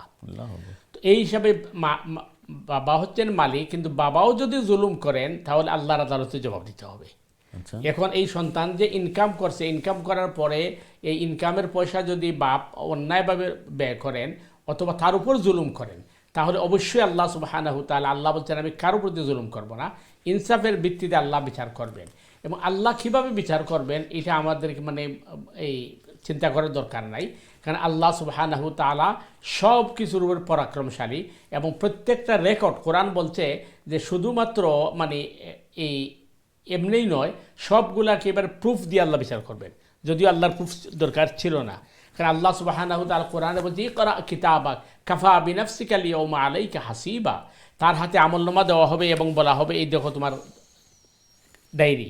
তখন সে অনেক গুনার ব্যাপারে সে অস্বীকার করবে, যেটা আমি করিনি। তো আল্লাহ বলবেন যে এটা আসলো কিভাবে, সে বলবে এগুলো ফেরেশতারা ভুলে রেখে ফেলছেন। তখন তার প্রমাণ দেখা তখন তো আল্লাহ তো বলতে পারতেন যে ফেরেশতারা তো ভুল করবে না, কিন্তু আল্লাহ এটা বলবেন না। আল্লাহ বলছেন যে এগুলো বলার সাথে সাথে সূরা ইয়াসিনে বলা হচ্ছে আল-ইয়াওমা নাখতিমু আলা আফওয়াহিম ওয়া তুকাল্লিমুনা আইদিহিম ওয়া তাশহাদু আরজুলুহুম বিমা কানু ইয়াকসিবুন। তার মুখ তালাবদ্ধ হয়ে যাবে, তখন তার হাত সাক্ষী দিবে হাত দিয়ে গুনাহ করছে, পাও সাক্ষী দিবে যে মাটির উপরে দাঁড়াই গুনাহ করছে, যে জায়গায় দাঁড়াই গুনাহ করছে, এরা সাক্ষী দেওয়া শুরু করবে। তখন হাদিসে আসছে সে তার উরাতের মধ্যে থাবা দিয়ে আর বলবে হায় আফসোস, এই বডির জন্য দুনিয়াতে কিছু করছিলাম, আজকে এই বডি কিন্তু আমার বিরুদ্ধে যাচ্ছে। তখন তার হাত এবং পাও বলবে যে দুনিয়াতে আমরা তোমার অধীনে ছিলাম, এখন আমরা স্বাধীন। সুতরাং আল্লাহ সুবহানাহু তাআলা বলছেন আমি কারোর প্রতি জুলুম করব না। এবং আল্লাহ বাপ যদি ছেলের প্রতি জুলুম করে, ছেলে যদি বাপের প্রতি জুলুম করে, ভাইয়ের প্রতি জুলুম করে, অথবা রাজা প্রজার প্রতি, প্রজা রাজার প্রতি, প্রত্যেকটাকে আল্লাহ বলছেন ফামান ইয়ামাল মিসকালা যাররাতিন খায়রান ইয়ারা ওয়া মান ইয়ামাল মিসকালা যাররাতিন শাররান ইয়ারা। একেবারে আপনার ছোট্ট থেকেই ছোট্ট, ক্ষুদ্রাতি ক্ষুদ্র জিনিস পর্যন্ত কিয়ামতের দিন উপস্থিত করা হবে ইনশাআল্লাহ। আল্লাহ তৌফিক দান করুন। খুবই গুরুত্বপূর্ণ জিনিস মোহতারাম। আসলে আমাদের কি কলার লাইনে আসতে মনে হয়? আচ্ছা, আমরা কলার নিয়ে এসে তারপর আলোচনা করবো। আমি গুরুত্বপূর্ণ জিনিস আমাদের সামনে আসছে, যে জুলুমের কথা বললেন, আমাদের একটু জানা দরকার। আমাদের সমাজে আমরা আমাদের পরিবার থেকে শুরু করে পরিবার, সমাজ, রাষ্ট্রের সব জিনিসটা আছে। আমাদের একটু সামনে যেহেতু রমাদান আছে, আমাদের চেষ্টা থাকা উচিত যে আমাদের যে ভুলগুলো আছে ভুলগুলো শুধরিয়ে নিয়ে আমরা সঠিকভাবে ইসলাম ফলো করতে পারি। তার আগে চলেছে আমাদের সময় দর্শক আছে ইনশাআল্লাহ দেখে আসা লাইনে। সময় দর্শক আসসালামু আলাইকুম, আপনার প্রশ্ন করুন প্লিজ। আসসালামু আলাইকুম ওয়া রাহমাতুল্লাহ। ওয়ালাইকুম আসসালাম ওয়া রাহমাতুল্লাহি ওয়া বারাকাতুহু। জি, আপনার প্রশ্ন বলেন। আমার প্রশ্ন হয়েছে, আমি আশা করছি আল্লাহ আমার আশা পুরাইলে আমি উমরা যেতাম রমজানও। তখন আমার ডায়াবেটিস আছে, বহুত লং টাইম থাকেও ডায়াবেটিস। এরপরেও আমি রমজান মাসও রোজাগুলা রাখি, আমি কোনো সময় ভাঙ্গি না। ডাক্তারে আমার কইছে আমি রোজা ভাঙতাম পারবো, তখন আমি ভাঙ্গি না, আমি রোজা রাখি। কিন্তু আমি এই রমজান আমি আশা করছি উমরাত দিতাম। উমরাত গেলে যদি আমার কোনো অসুবিধা হয় তা আমি রোজা কিটা ব্রেক করতাম পারবো না। আচ্ছা, প্রশ্ন ক্লিয়ার? জি, আমার জাযাকাল্লাহ খাইর, ইনশাআল্লাহ, নো প্রবলেম। খুব সুন্দর প্রশ্ন করছেন, আপনার ধন্যবাদ প্রশ্নের জন্য। অনেকেই আমাদের সমাজ থেকে, আমাদের কমিটি থেকে রমজান মাসে উমরা করতে যান, ভালো জিনিস, এটা বেশি সওয়াবের আশা ইনশাআল্লাহ।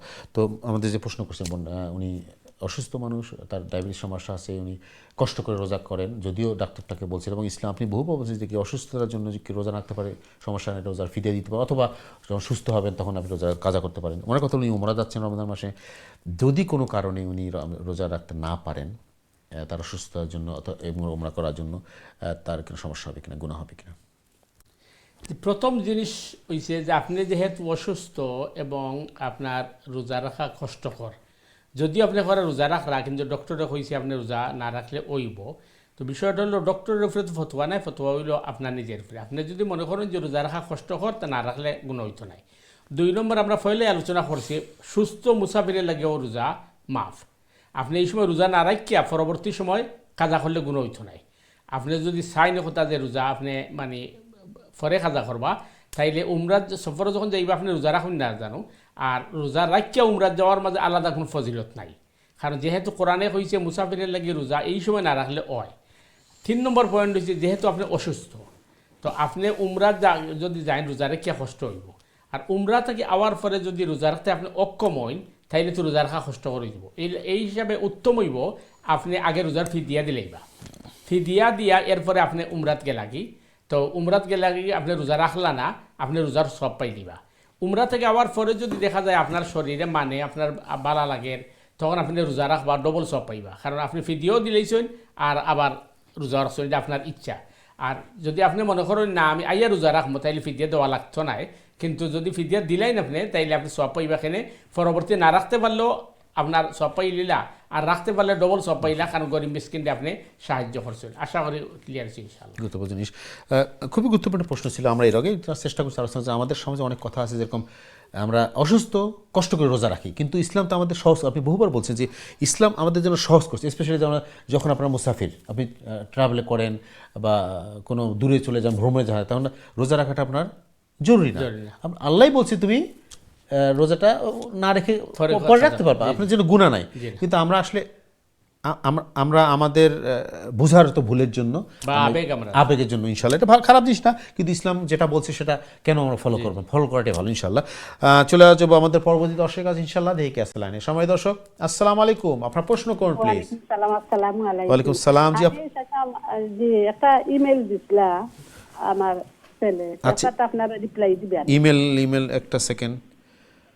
জি হয় সাদিক মিয়া, জি হয় ইয়েস পাইছি, ইয়েস ওকে, ঠিক আছে, ধন্যবাদ আপনাকে।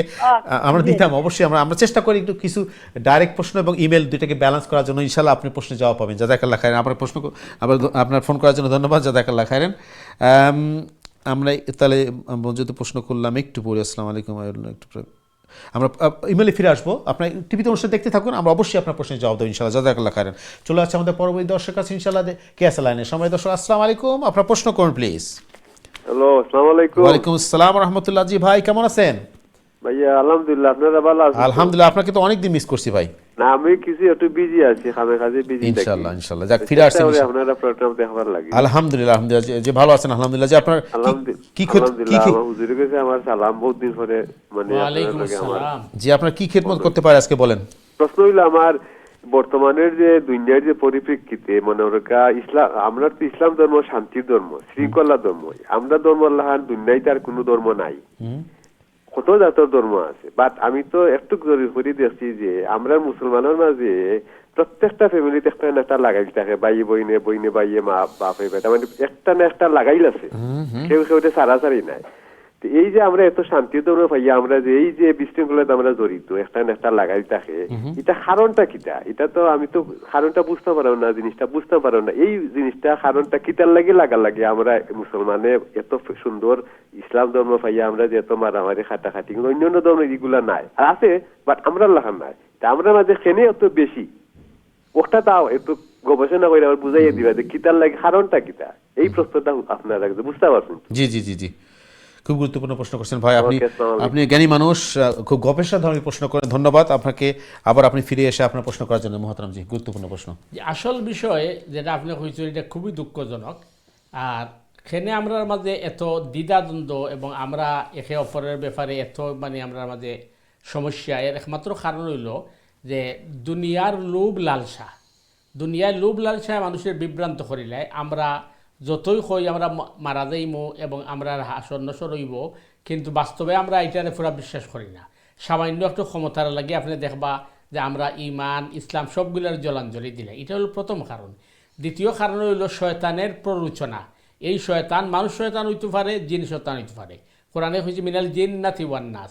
আপনি দেখবা অনেক সময় ফ্যামিলির মধ্যে আপনার ফ্যামিলির ভিতর থেকে মাইল লাগাইয়ে দেওয়া হয়, আত্মীয় স্বজন থেকে মাইল লাগাইয়ে দেওয়া হয়। তো এইভাবে মনে করুকা এই আপনার সমাজও দরকার মুনাফিক একটা গোষ্ঠী আছে, এরা তৃতীয় পক্ষ হিসাবে এই আগুনের মধ্যে ঘি ডালে। তো এই সমস্ত কারণে আমরা আমাদের সমস্যা উচিত হইব আমরা লাগে আমরা সচেতন থাকতাম। আর বিশেষ করে আমরা ইসলাম এবং কোরআনে আমরা যে নির্দেশ দিছে যে আমরা সব সময় নিজের নিরাপদ রাখতাম, যে অন্যের ক্ষতি করার থাকি আমরা বাঁচতাম এবং নিজেরও ক্ষতি হইতো না, অন্যের ক্ষতি হইতো না।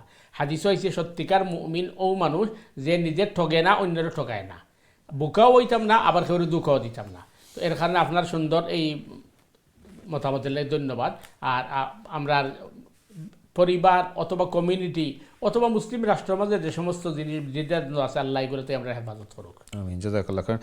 আমরা তো এর আগে প্রশ্ন এই জিনিসটা আসছে যে আমাদের সমাজে এটা চলতেই আছে, এবং এটা কারণ এই যে আমরা যে জিনিসটা আলোচনা করছিলাম হতাম যে হুকুল এবারটা আমরা বুঝি না।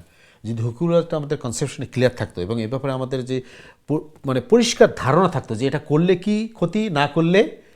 আরেকটা আছে ভাই যেটা বলছেন যে মুসলিমের তুলনায় নন মুসলিমের মধ্যে এই সমস্যা কম। তার কারণ হচ্ছে মক্কা মুকাররমায় কিন্তু মুনাফিক ছিল না, কারণ ওই সময় তো আপনার ওই লেবাস ধরার সুযোগ ছিল না। আপনি ইমান আনলে আপনার উপর অত্যাচার হয়, কাফির আর না মুসলমান, ক্লিয়ার পরিষ্কার। আর মদিনা মুনওয়ারায় আওয়ার পরে ওই লেবাসের সুযোগ আসছে। সুতরাং মুসলমানদের বেশ ধরে মুসলমানদের ভিতরে ঢুকিয়া ওই পোকার মতো হয়তো মুসলমানদের মধ্যে আসিল, অন্যান্য গোষ্ঠী থেকে আসিয়ে কি করছে। এই জন্য ওই যে কোরআন বলছে মিনাল জিন্নাতি ওয়ান নাস, মানুষ শয়তানের প্ররোচনা এবং জিনের প্ররোচনা। জাযাকাল্লাহ খাইরান। সুন্দর, ধন্যবাদ ভাই আপনাকে ফিরে আসার জন্য। জাযাকাল্লাহ। আমরা একটু আমার ভাই সাদিক মিয়ার প্রশ্নের জবাব দিতে হবে। অনেক সুন্দর ইমেল করছেন এবং বিশদ ইমেল করছেন, ধন্যবাদ ভাই আপনাকে। আমার প্রশ্নটা হলো পেনশন নিয়ে। আমাদের এদেশে আমরা এবং বিশ্বের বিভিন্ন দেশে যারা পাবলিক সেক্টরে কাজ করি বা যে কোনো কোম্পানিতে কাজ করি আমরা, আমাদের একটা পেনশন সিস্টেম আছে, কন্ট্রিবিউশন সিস্টেম। এটা কাজ করে এইভাবে যে আপনি যখন কাজ করবেন একটা আপনি কন্ট্রিবিউশন গভর্নমেন্ট আপনার স্যালারি থেকে নিয়ে নেয় এবং তার একটা পার্সেন্টেজ আপনাকে দেয়। এই টাকাটা যতদিন আপনি কাজ করবেন ওই কোম্পানির পরে ততদিন আপনার এই টাকাটা কেটে নেবে আপনার স্যালারি থেকে। এন্ড অফ দ্য আপনার ওয়ার্কিং পিরিয়ড আপনি যখন পেনশনে যাবেন তখন ওইটার কন্ট্রিবিউশন আপনি কত দিচ্ছেন এবং তারা আপনাকে কত, সব কিছু মিলে একটা ইন্টারেস্ট যোগ করে আপনাকে যখন আপনি রিটায়ারমেন্টে যান টাকাটা ফেরত দেয়। উনি বলছেন যে এই যে পেনশন সিস্টেমটা আমাদের কাজ করে এটা কি হালাল কিনা।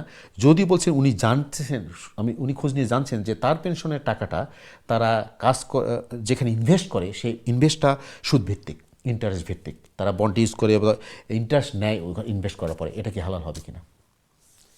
জি ভাই, প্রথম বিষয় হচ্ছে যে মানে আপনার পেনশনের যে সিস্টেমটা এইটা মানে হারাম হওয়ার তো কোনো কারণ নেই।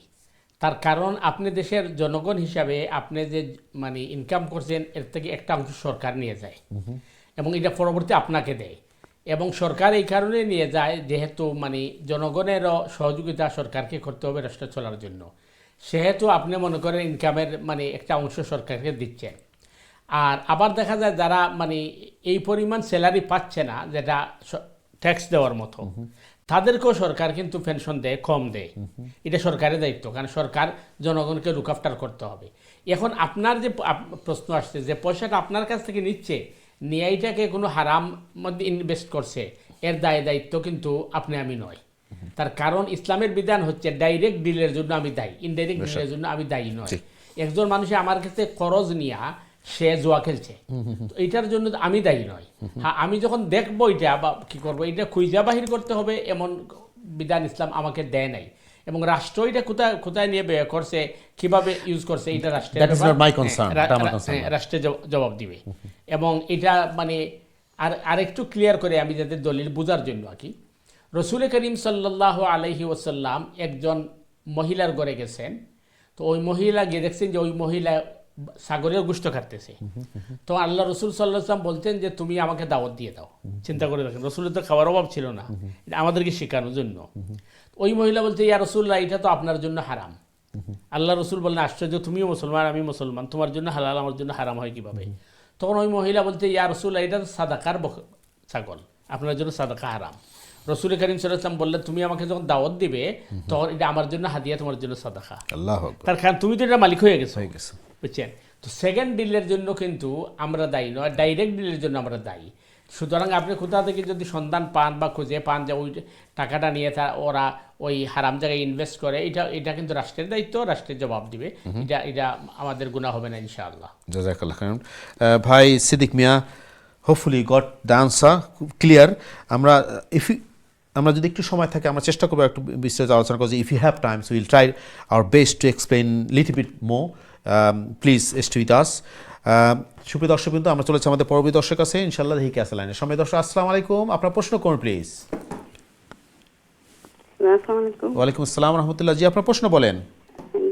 হুজুরের কাছে একটা প্রশ্ন। ওই জন্য আমরা রমজান মাসে রোজা রাখছি, অত বেশি নাই আর কি, 5টা বা 6টা, আরো ওখানে রাখলাম। এগুলো নফল নিয়ত করতাম না খরর জিন্দেগির খাজা নিয়ত করতাম, ওটা তো জানতাম চাই। আপনি একটু আমার লাইন থাকুক আমার লগে। আপনি যে রোজা রাখলা এটা কিতা লাগে রোজা রাখলা? ওই জন্য রোজাও রাখছি বা ওখন সাবান নাই। বুঝতে পারছি, জি ঠিক আছে, বুঝতে পারছি। আপনার ওখন কিলা নিয়তটা, জি নিয়তটা কিলা করতাম, খরর জিন্দেগির খাজা না নফল নিয়ত করতাম। কাজ আনার নফল করতে, জি বুঝছি এবারে, ঠিক আছে ইনশাআল্লাহ। ধন্যবাদ আপনাকে প্রশ্ন করার জন্য। আপনি টিভি ভলিউম কমিয়ে আপনি প্রশ্ন করছেন, জাযাকাল্লাহ খায়রান। আপনি টিভিতে অনুষ্ঠান দেখতে থাকুন ইনশাআল্লাহ। ওই যে আরেকটা প্রশ্ন কইলাম, জি রমাদান আইব, আমরা কোরআন শরীফ তিলাওয়াত করব, তো আল্লাহ হুকমে ওই যে কোন মন্ত্রে দরুদ খতম ফুরাইতাম পারি। এখন তো ছোট দিন দুদিন পারি না ফুরাইতাম, তে সাওয়ালো ফুরাইলে ওই বনি ফুরানে কি পাই বনি। আচ্ছা, জি বুঝছেন আমার কথা? আপনি রমাদান মাসে রোজা রাখার কথা বলতেছেন, যেটা আপনি দিনা কোরআন শরীফ তিলাওয়াত। ও কোরআন শরীফের তোর সাথে, জি দুদিন পারি না কি আর সাওয়ালো ফুরাই। আচ্ছা, খতমের কথা বলছি, খতম কোরআন খতম, জি ঠিক আছে, সমান সব পাই। আচ্ছা জি জি ঠিক আছে, সুন্দর প্রশ্ন করছেন, ধন্যবাদ বোন আবার সুন্দর প্রশ্ন করার জন্য, জাযাকাল্লাহ খায়রান। মোহতারাম, প্রথম প্রশ্ন ছিল রোজার মাসে উনি রোজা রাখতেছেন, এটা নফলের নিয়ত হবে না? পয়লা নম্বর হইল আপনি করা রজব এবং শাবানও যে রোজা রাখলা, এইটা নফল রোজা রাখবা না কাজা রোজা রাখবা, ফিসনের কাজা। প্রথম কথা হইল যে আপনি এই রজব এবং শাবানও যে রোজা রাখলা, যদি নফলের নিয়ত রাখুন তাহলে নফল হইব, যদি কাজার নিয়তে রাখুন তো কাজা হইব। এখন বিষয় হইল যদি পিছনে আপনার কাজা থাকে, যে আপনার জানা থাকে আমার 15টা 20টা অথবা যতটা রোজা আমার কাজা আছে, এটা যদি আপনার নিয়ত থাকে জানা থাকে, তাইলে কাজা রোজাটা আগে রাখা উত্তম। কারণ এটা তো আপনার মানে আল্লাহর কাছে পাও না। কাজা রোজা রাখলা আর আপনি চেষ্টা করলা পারলে নফল রাখলা, যদি চেষ্টা করার বাদে ফারুন্যা নফল রাখতা, তাইলে কাজা রাখার বাদে আপনার কাজা আদায় দিব, আর আল্লাহ চাইলে আপনার নফলের সওয়াব দিয়ে, যেহেতু আপনার নিয়ত আছে রাখার। আল্লাহ দিবার সময় আল্লাহু বিগাইরি হিসাব, আল্লাহ কিন্তু মানুষের গণনা করিয়া দেন না। আর আপনার যদি এই ফিসনের রোজা আপনার মনও না থাকে যে কতটা রোজা কাজা হয়েছে, যে ওই তো পারে আমার মানে পয়লা বছর রোজা রাখছি না, কতটা আছে জানা নাই, তাইলে এইলা রোজার তো আপনি কাজা আপনি করাটা কষ্টকর। এই হিসাবে আপনার নফল রাখি আল্লাহর কাছে তওবা তালিল করবা, ইনশাআল্লাহ আল্লাহ মাফ করে দিবা। কিন্তু যদি মানে যেটা আপনার হিসাব থাকে, যেভাবে আমরা অনেক মা বোন হলের প্রত্যেক মা বোনের তো রোজা কাজা হয়, তো কাজা হয় অনেকে কাজাটারে কিনা মানে হয়তো আদায় করছেন না পরবর্তী রমজানের আগে, অথবা এইভাবে থাকি গেছে 2 বছর 3 বছরের রোজা, তখন দেখা যাইব 30-40টা রোজা থাকি গেছে। এই হিসাব যদি থাকে তাইলে কাজা রোজার আগে রাখাটা উত্তম। আর যদি হিসাব না থাকে তাইলে তো আপনি নফলে রাখবা এবং আল্লাহর কাছে তওবা তালিল করবা, গরিব মিসকিনকে কিছু দান খয়রাত করবা, আল্লাহ হয়তো মাফ করবা। 2 নম্বর যেটা আপনি কইছেন যে কোরআন খতম আপনি রমজানও করতা চাইরা, কিন্তু হয়তো পুরা খতম করা নাও যাইতে পারে। এই হিসাবে আমি আপনার অনুরোধ করবো, ওখান থেকে যদি আপনি খতম আরম্ভ করি দেন ও নিয়তে যে আল্লাহ আমি মানে কোরআন খতম করতাম চেষ্টা করলাম, তখন রমজান তো আরও বাকি রয়েছে, এখন থেকে আরম্ভ করলে রমজান পর্যন্ত শেষ হয়ে যাব। আর এরপরেও যদি আপনি রমজানও শেষ না করেন, শাওয়ালকে শেষ করেন, তাইলে আপনি পুরা সব পাইবানি, অবশ্যই পাইবা। তার কারণ হাদিস আল্লাহ রসুলে কইছেন ইন্নামাল আমালু বিন্নিয়াত, প্রত্যেকটা আমল আল্লাহ সুবহানাহু ওয়া তাআলা কবুল করেন বা তার প্রতিদান দেন নিয়তের উপরে। যেহেতু আপনার নিয়ত আছিল রমজানও আপনি কি করা এই খতম করা, কিন্তু আপনি চেষ্টা করছেন পারছেন না, আপনার নিয়তের উপরে আল্লাহ সমান সওয়াব দিবা। এবং আরেক কথা হইল শুধু রমজান আইলে কোরআন খতম করতাম না, আমরা সবসময় আমরা তিলাওয়াত করা অভ্যাস করতাম, এক খতম বাদে আরো খতম শুরু করা হইতো, যাতে করে সবসময় তিলাওয়াত থাকে। কারণ কোরআনে কারীমের মধ্যে আল্লাহ কইছেন ইন্নামাল মুমিনুনা আল্লাযীনা ইযা যুকিরাল্লাহু ওয়াজিলাত কুলুবুহুম ওয়া ইযা তুলিয়াত আলাইহিম আয়াতুহু যাদাতহুম ঈমানা। মানুষের যখন যত তিলাওয়াত বেশি করে তার ইমান তত বাড়তে থাকে। এলে তিলাওয়াত আমরা কন্টিনিউ থাকতো, রমজান মাসে একটু বেশি করে তিলাওয়াত করার চেষ্টা করতাম আর কি। তো আপনি যেটা হয়েছেন যে আপনি যদি ও নিয়তে আরম্ভ করেন যে আল্লাহ রোজাত আমি এক কদম কোরআন পড়তাম, আর এর ভিতরে যদি শেষ করতে না পারেন অবশ্যই সব পাইবা। আল্লাহ সুবহানাহু ওয়া তাআলা আমরা বেশি বেশি করে কোরআন তিলাওয়াতের তৌফিক দান করুন। আমিন আমিন, জাযাকাল্লাহ খাইরান। সুন্দর দুটো প্রশ্ন করছে আমাদের বন্ধু, আশা করি প্রশ্নের জবাব পেয়েছেন, ধন্যবাদ, জাযাকাল্লাহ খাইরান। সুপ্রিয় দর্শকবৃন্দ, আপনারা দেখছেন আপনাদের প্রিয় অনুষ্ঠান দিনী সমাধান। আপনাদের প্রশ্ন জিজ্ঞাসা মতামত নিয়ে আমাদের অনুষ্ঠান। আপনারা প্রশ্ন করবেন, মতামত দিন ইনশাআল্লাহ সরাসরি লাইনে অথবা ইমেলে। আমরা আবারও ফিরে আসবো আমাদের ছোট্ট একটি বিরতি যাচ্ছে প্রিয় দর্শকবৃন্দ। বিরতির পরে আমাদের সাথে থাকবেন ইনশাআল্লাহ। আবারও আপনার আলোচনা করবো এবং আপনাদের প্রশ্নের জবাব দাও আপনার ব্রেক। জাযাকাল্লাহ খাইরান।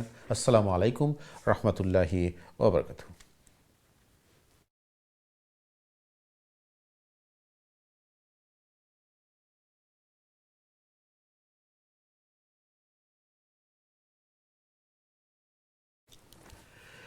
আসসালামু আলাইকুম রহমতুল্লাহি ওবরাকাতুহু। দিন টিভির সময় দর্শকবৃন্দ, বিরতির পরে আবার আপনাদের স্বাগত আছি আপনাদের প্রিয় অনুষ্ঠান দিনী সমাধানে। আজকের অনুষ্ঠানের শেষ পর্ব প্রিয় দর্শকবৃন্দ, আমরা আলোচনা করছি রমাদান নিয়ে, পাশাপাশি আমাদের দৈনন্দিন জীবনে জীবনধর্মী যে জিনিসগুলো সমস্যা আমরা সম্মুখীন হই অথবা আমাদের জানা দরকার, আমরা চেষ্টা করছি আলোচনা করার জন্য।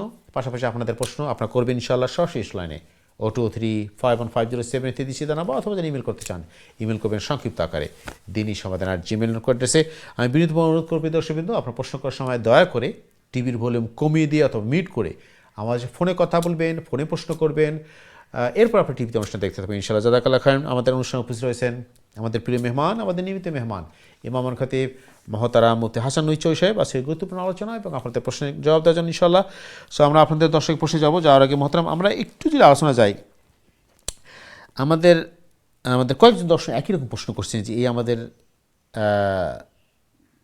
হুকুকুল ইবাদ নিয়ে, আমাদের সম্পর্ক, পারিবারিক সম্পর্ক, আত্মীয় স্বজনের সম্পর্ক, অন্যের হক আদায়, অন্যকে জুলুম, অন্যের উপর অত্যাচার বা অন্যের ব্যাপারে নিজেকে ইনভলভ করা without any permission, without any concern, যে আমার সেখানে কোনো ইন্টারফেয়ার করার কোনো মানে অধিকার নাই, কোনো রাইট নাই, but I am doing that. এই যে আমাদের সমাজে একটা প্রচলিত একটা মানে প্র্যাকটিস, আমি বলবো এই জন্য এটা ব্যাড প্র্যাকটিস, যে ইসলাম যেটাকে অ্যালাউ করে না, ইসলাম যেটাকে তোমাকে পারমিশন দেয় না, so why we are doing this practice for long time. আমাদের অধিকার নাই আরেকজনের ব্যাপারে হস্তক্ষেপ করার, আমার কোনো রাইট নাই আরেকজনের উপর জুলুম করার, কারোর সাথে খারাপ ব্যবহার করার, কারোর গীবত করার। এই যে জিনিসগুলো ইসলাম আমাদের শিখিয়েছে সমাজের সুন্দর একটা পরিবেশ তৈরি করার জন্য। এবং আপনি এর আগে বহুবার বলছেন যে রাসূল সাল্লাল্লাহু আলাইহি ওয়াসাল্লাম এত বেশি গুরুত্ব দিয়েছেন যে তার নেইবার পড়শির অধিকার নিয়ে, রাইট নিয়ে, যে অনেক বলা হচ্ছে যে এরকম উনি নাকি আমাদের তাদেরকে উত্তরসূরি করে দেন, কী বলে এটাকে, তার সম্পত্তির উত্তরাধিকার করে দেন। এই যে আমাদের শিক্ষা, ইসলামের শিক্ষা, এত সুন্দর একটা ব্যবস্থা, কিন্তু আমরা সেটাকে ফলো না করে আমরা আমাদের মতো করে, আপনি যেটা শুরুতে বলছিলেন যে আমরা ইসলামকে নিজের মতো করে, নিজের সুবিধার মতো করে ব্যবহার করার চেষ্টা করতেছি। এটা কারণটা কি, কেন আমরা এটা করতেছি, করতে যে আমাদের ক্ষতিটা কি হচ্ছে? প্রথম বিষয় হচ্ছে যে দেখেন, আসলে অনধিকার চর্চা করা এটা কিন্তু ভয়াবহ গুনাহ এবং কবিরা গুনাহ। কারণ যেখানে আমার মানে অধিকার নেই, আমি এখানে হস্তক্ষেপ করব না। নাম্বার 2 হচ্ছে আমাদের মানে পরিবার বা আমাদের সমাজে আরেকটা ব্যাপার হচ্ছে যে অন্যের জিনিসে নাক গলাতে আমরা খুব ভালোবাসি, বেশি ইন্টারেস্ট ফিল করি। সে তার একটা কাজ করছে, তার মেয়ের বিয়ে ঠিক করছে, ছেলের বিয়ে ঠিক করছে, আমাকে বললো না কেন, আমাকে জিজ্ঞেস করলো না কেন, এটা তো আমার দরকার ছিল না। তার যদি প্রয়োজন হয় সে আমাকে জিজ্ঞেস করতে বা পরামর্শ, আমাকে যদি কেউ পরামর্শ চায় তো আমার জন্য উচিত হবে, ইমানি দায়িত্ব হবে, আমি তাকে সুপরামর্শ দিব। সুতরাং মানে পারলে কেউ ভালো করবেন, আর না পারলে আপনি অন্তত মন্দরা করবেন। আমরা সবসময় করি কি, যে অন্য মানুষের কীভাবে খাদায় ফেলে দেওয়া যায়, বিপদে ফেলে দেওয়া যায়, এটি হচ্ছে আমাদের কি। এবং আমরা ওই ইন্টারফিয়ার করতে আমরা কিন্তু মজা পাই। এটা কিন্তু এটার কারণে সমাজে অনেক ধরনের আপনার সমস্যা দেখা দেয় এবং অনেক ধরনের এই প্রবলেম ক্রিয়েট হয়। এইগুলা থেকে নিজে বাঁচা দরকার এবং সমাজ এবং পরিবারের বাঁচানো দরকার। কারণ অন্যের বিষয়ে হস্তক্ষেপ না করা এবং আমার কোনো একটা কথা বা কাজের কারণে যদি তার ক্ষতি হয়, আমাকে অবশ্যই আল্লাহর কাছে জবাবদিহি করতে হবে। খুবই গুরুত্বপূর্ণ জিনিস। কিন্তু দুঃখজনক হলো সত্য মহতারাম, আমরা আমাদের কালচারে, আমাদের পরিবেশে আমরা এটাতে বেশি ইনভলভ, অবশ্যই নিজের জবাব কিন্তু এটা তো ক্লিয়ার বলা আছে, বহুবার আপনি বলছেন যে আমার জবাবটা আমাকে দিতে হবে, অবশ্যই। আমি অন্যের কবর জবাব দেওয়ার জন্য বাধ্য হন, বা আমাকে জিজ্ঞাসা করা হবে না। জি না। আমার অধীনস্থ যারা তাদের কথা আমার পরিবারের কথা আমাকে জিজ্ঞেস করা হবে, অন্যজনের দায়িত্ব আমার না, আমার জিজ্ঞাসা করা হবে না।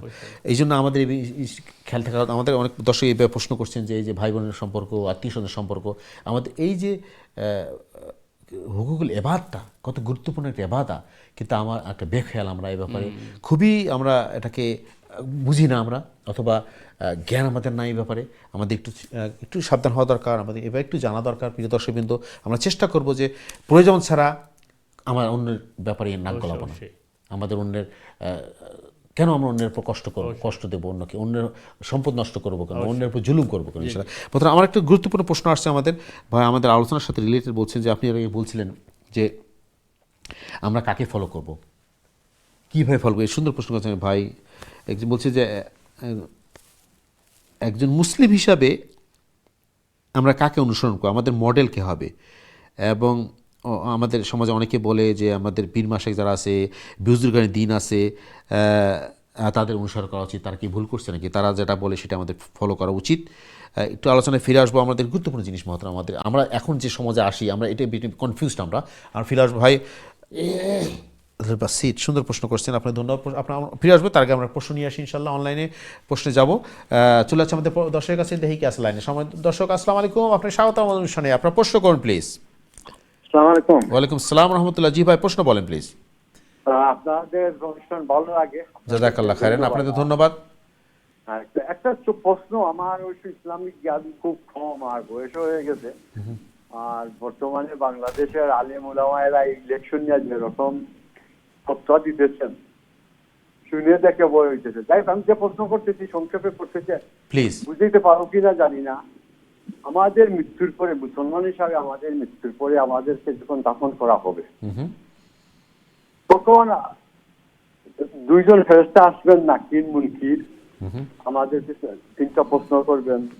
আমরা যদি সঠিক উত্তর দিতে পারি তাহলে তো ভালো, না দিতে পারলে যে কবরের আযাবের একটা বর্ণনা ছোটবেলায় ওয়াজ মাহফিলে শুনছিলাম, সেইগুলার যুক্তি দলিল কুরআন শরীফে বা হাদিস শরীফে কোন জায়গায় বর্ণনা করা আছে কিনা এটা জানতে চাইছি। আর বাজরা ব্যাপারে একটু যদি বিস্তারিত বলে তাইলে খুশি। বাজরাক কবর আযাব, যেটা আমরা ওয়াজ মাহফিলে এটা বুঝতে আপনারা মুফতিদের কাছে শুনছি, সেইটার কোনো কুরআনিক দলিল বা হাদিস সম্মত কোনো বর্ণনা আছে কিনা? দ্বিতীয় প্রশ্নটা বলবেন, দ্বিতীয় প্রশ্নটা বুঝতে পারিনি। দ্বিতীয় প্রশ্ন যে বাজরাক, ইয়েস বাজরাক, জি, এই যে ব্যাপারে একটু বিস্তারিত বললে খুশি হব। না প্রবলেম, থ্যাংক ইউ, জাযাকাল্লাহ খাইর। মুরব্বী মানুষ অনেক কষ্ট করে ফোন করছেন এবং খুব গুরুত্বপূর্ণ প্রশ্ন করছেন মোহতারাম। কবরের আযাবের ব্যাপারে আমরা যে সমাজে প্রচলিত ধারণা, আমাদের ওয়াজ নসিহতে আমরা যা শুনি, এবং আমাদের ইমামরা বা ইসলামিক বক্তারা যা বলেন যে মুনকার নাকির আছেন, তা আমার মৃত্যুর পরে আমাদের যারা আত্মীয় স্বজন আমাদের কবর দেওয়ার পরে 100 হাত দূরে চলে যাবে, তারপরে আমাদের কবরের জবাবের জন্য ফেরেশতারা আসবেন, এর কোনো কোরআন হাদিসের কোনো অথেন্টিক কোনো দলিল আছে কিনা? First question. দ্বিতীয় প্রশ্ন আসবো, এটা দেওয়ার পরে ইনশাআল্লাহ। জাযাকাল্লাহ খাইর। জি জনাব, আসল বিষয় হইছে যে কবরের আযাব এবং কবরের প্রশ্ন উত্তরের ব্যাপারে হাদিসের মধ্যে আছে। হাদিসের মধ্যে আসছে যে 3টা প্রশ্ন করা হবে, মার রাব্বুকা ওয়া মা দীনুকা ওয়া মান নাবিয়্যুকা।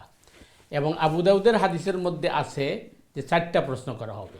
3টা প্রশ্নের পরে আবার জিজ্ঞেস করা হবে, মা ইউদরিক, তুমি এগুলো জানলে কীভাবে? তো তুমি এগুলো জানলে কীভাবে?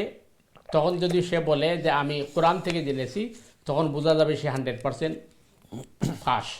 যেটা আমাদের মানে পরবর্তী আমরা আলোচনায় আসবো যে আমরা কাকে ফলো করব। এটা দিয়ে বোঝানো যায় যে আল্লাহ জিজ্ঞেস করবেন কবরের মধ্যে 4 নম্বর, যে ফেরেশতারা জিজ্ঞেস করবেন যে ওমা ইউদরিক, তুমি এটা জানলে কীভাবে? তখন যদি সে বলে কোরআন থেকে, তখন তাকে মানে জান্নাতের বিছানা দিয়ে দেওয়া হবে। নাম্বার 2 নম্বর হচ্ছে যে কবরের আযাব সম্পর্কে আপনি জানতে চাইছেন। কবরের আযাব অথবা কবরের মধ্যে ফিতনা, এটা তো অবশ্যই আছে। এর কারণে আপনি দেখবেন যে আল্লাহ রসুল প্রত্যেক নামাজের মধ্যে সালাম ফিরানোর আগে দোয়া পড়তেন, আল্লাহুম্মা ইন্নী আউযু বিকা মিন আযাবিল কবর ওয়া মিন আযাবি জাহান্নাম ওয়া মিন আযাবিল ফিতনাতিল মাহইয়া ওয়াল মামাত ওয়া মিন ফিতনাতিল মাসিহিদ দাজ্জাল। সুতরাং কবরে আযাব হয়, কিন্তু আযাবের ধরনটা কি এটা আমাদের জানা নেই। অনেক ওয়াজ নসিহতের মধ্যে যেগুলা বলা হচ্ছে এগুলা অতিরঞ্জিতা, যে সাপ আসবে, এরপরে বিচ্ছু আসবে, আগুন জ্বালবে। এই জন্য আপনি দেখবেন ফেসবুকে অনেক সময় এই ধরনের ভুয়া তথ্য ছাড়ি দেয়। সুতরাং এগুলো থেকে কিন্তু কবরের ফিতনা আছে এবং কবরের আযাব আছে, এটা থেকে আল্লাহ আমাদের সবাইকে রক্ষা করুক। 3 নম্বর পয়েন্ট হইল, আসলে কবর বলতে বা কবরের ফিতনা বলতে বা কবরের সোয়াল জব বলতে কি বোঝানো হয়েছে, এটা কিন্তু ইল্লিন এবং সিজ্জিনের ব্যাপারটা বোঝানো হচ্ছে।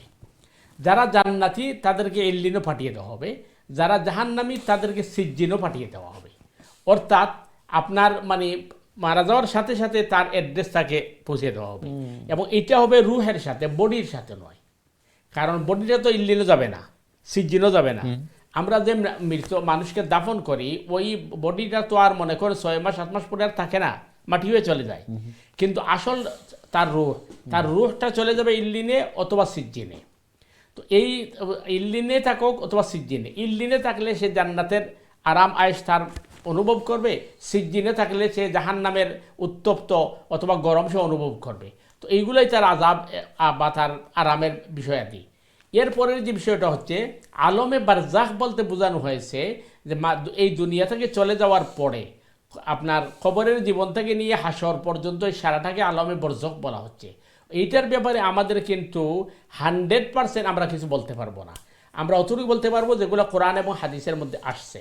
এখন কবরের আপনার আযাবের ব্যাপারে, খবরের সোয়াল জবাবের ব্যাপারে কোরআনে কোনো ক্লিয়ারেন্স কোনো কথা বলা হয় নাই, হাদিসের মধ্যে বর্ণনা আছে।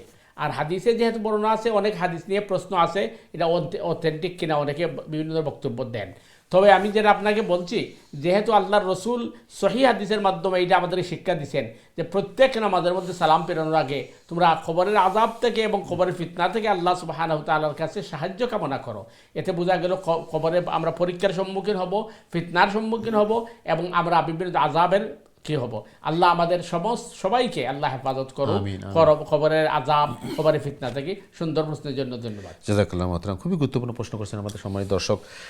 আমাদের এই যে চিন্তা ভাবনা, এটা আমাদের করা দরকার যে আসলে আমরা তো থাকবো না এই জীবনে। এটা আপনি বহুর বলছি, এটা আমাদের একটা মানে হলিডের মতো আমরা আসছি, বেড়াতে আসছি, যে কয়দিন আমরা বেঁচে থাকি, কিন্তু আলটিমেটলি আমাদের গোলটা একটা আছে এবং তার প্রস্তুতিটা আমাদের কতটুকু আছে। এবং সমাজে আমাদের রমাদান আসতেছে, প্রিয় দর্শক, আমাদের যে কয়দিন আছে আমরা চেষ্টা করবো রমাদান আগে এই জিনিসগুলো আলোচনা করার জন্য। আমাদের প্রস্তুতিটা, am I ready for that? আমরা কি সেই যাওয়ার জন্য প্রস্তুত কিনা, কতটুকু প্রস্তুতি, এবং যেটাকে আমরা বলছিলাম যে আমরা এই 2 দিনের জিন্দিগির জন্য কী করতেছি, আমাদের মানে কার মারতেছি, কারে কাটতেছি, কার সম্পদ দখল করতেছি, কার উপর অত্যাচার করতেছি, জুলুম করতেছি, কিন্তু আলটিমেটলি ওয়ার এখানে গো। আপনি এই মারা কোটি কোটি টাকার সম্পত্তি আপনি মারা যাওয়ার পর নিয়ে যেতে পারবেন না, কিন্তু এর জন্যই আমরা সব কিছু জীবনের সমস্ত সময় ব্যয় করতেছি, এনার্জি ব্যয় করতেছি। আলটিমেটলি কী হবে? আমরা যদি সময় থেকে আরেকটা আলোচনা করবো। খুব গুরুত্বপূর্ণ প্রশ্ন করছেন ভাই, ধন্যবাদ আপনাকে। আমরা চেষ্টা করছি আপনার প্রশ্নের জবাব দেওয়ার জন্য। চলে আসছে আমাদের পরবর্তী দর্শক আছে ইনশাল্লাহ, দেখি কে আসে লাইনে। সময় দর্শক, আসসালামু আলাইকুম, আপনার প্রশ্ন করুন প্লিজ। আসসালামু আলাইকুম। ওয়ালাইকুম আসসালাম ওয়া রাহমাতুল্লাহ। জি, কি প্রশ্ন বলেন? যে হুজুরের কাছে আমার 2টা প্রশ্ন। প্লিজ বলেন। এক নম্বর হইল, একজন মানুষের মানে কনস্টিটিউশনের প্রবলেম আছে, তার পুরা ব্লাড যায়, এমত অবস্থায় তাই ফজরের রক্ত বস্তু পড়িয়া ফজরের নামাজ আদায় করিয়া বাদে তান যদি খোদা নামাজ থাকে, তাই ইও যদি তান খাজা নামাজ ওইব নি, আর ইও যদি কয়েক নামাজ পড়তে পারবা, ওখান প্রশ্ন। বুঝতে পারছেন প্রশ্ন? আপনার প্রশ্নটা বুঝতে পারিনি, আমি বুঝতে পারিনি, আপনি একটু যদি আবার বলতেন। সরি। একজন মানুষের কনস্টিটিউশন আছে, এটা বুঝতে পারছি। জি, হ্যাঁ, তান পুরা ব্লাড যায়। আচ্ছা, জি, তারপরে ব্লাড গেলে এই মতো অবস্থা তো কিছুদিন মতো বাদে কোনো সময় দেখা যায় আছে, কোনো সময় দেখা যায় ব্লাড নাই।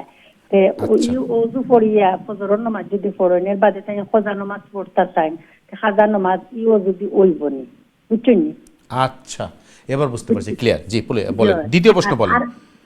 আর একটা প্রশ্ন হইল, একজন মানুষের রাখে তার হাজবেন্ডর ডিমেনশিয়া বেমার, তাই কিছু তার মেমোরি সবটা তান গেছে গিয়ে, তান জামাইয়ের পেনশন পাই নাকি তার হাজবেন্ডে, তান পাই না, হাজবেন্ডরও পেনশনের পয়সা দিয়া তাই খোঁজ করতে পারবানি, খোঁজ বা উমরা যে কোনো তান করতে পারবানি। জামাইর একবারে মেমোরি হাম করেন না, জামাইরে যদি তাই কইন যে আমি পয়সা দিয়ে আমি খোঁজ যাইতাম কি উমরা যাইতাম ফেন্টরে লইয়া, তাই খালি এখন আমার ব্যাংক চুরি হয়ে গেছে তাই কইতে পারেন না তাই ওয়াইফে যদি পয়সা লইয়া উমরা যাইন বা হজ যাইন তুই হজ ওইব না আপনি বুঝছেন নি প্রশ্ন? জি, প্রশ্ন বুঝছে। হাজবেন্ডের পেনশনের টাকা দিয়ে ওয়াইফ হজে যেতে চাচ্ছেন, ক্লিয়ার প্রশ্ন, একদম প্রশ্ন ক্লিয়ার। জি জি এই গুন্ডে আগে গেলে তান হজ আদায় হইব নাকি উমরা আদায় হইব? জি, তা হাজবেন্ডর পয়সা দিয়া তার না, তার হাজবেন্ডর পয়সা দিয়া হাজবেন্ডটা কি ডিমেনশিয়া বেমারি, মানে হাজবেন্ড অসুস্থ, উনি বলতে পারেন না কিছু বা তাকে বুঝাতেও পারেন, এই তো? জি জি ক্লিয়ার প্রশ্ন পুরিয়া বুঝতে পারছি আপনার। জি ইনশাআল্লাহ। আর কোনো প্রশ্ন আছে বোন? জি না, আমি রাখা বাদ ইনশাআল্লাহ। আপনি টিভিতে অনুষ্ঠান দেখতে থাকুন ইনশাআল্লাহ। গুরুত্বপূর্ণ প্রশ্ন আপনি করছেন জি মোহতারাম। প্রথম প্রশ্নটা ওনার কনস্টিটিউশন আছে, উনি যখন ভাল ওপেন করেন তার অনেক সময় ব্লাড যায়, তো উনি উজু করার পরে যদি এরকম হয় সে পরে ওই উজু দিয়ে কাজা নামাজ পড়তে পারবেন কিনা বা অন্য কোনো সালাহ আদায় করতে পারবেন কিনা? জি, প্রথম প্রশ্নের আনসার হয়েছে যেহেতু এই ধরনের রোগীর লাগি মাস আলো হইল প্রত্যেক অক্ত তাই নতুন অজু করবা, নতুন অজু করিয়া তাই নামাজ পড়বা।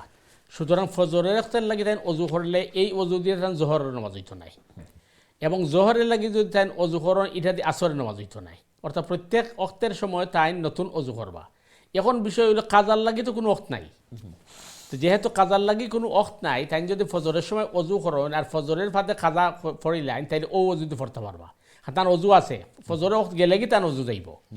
ঠিক একইভাবে জোহরের লাগি তাই অজু করছেন, জোহরের নামাজ পড়ছেন, এরপরে কাজা আদায় করছেন, তাই ও অজুতে করবেন, কাজার লাগে আলাদা কোনো অক্ত নাই।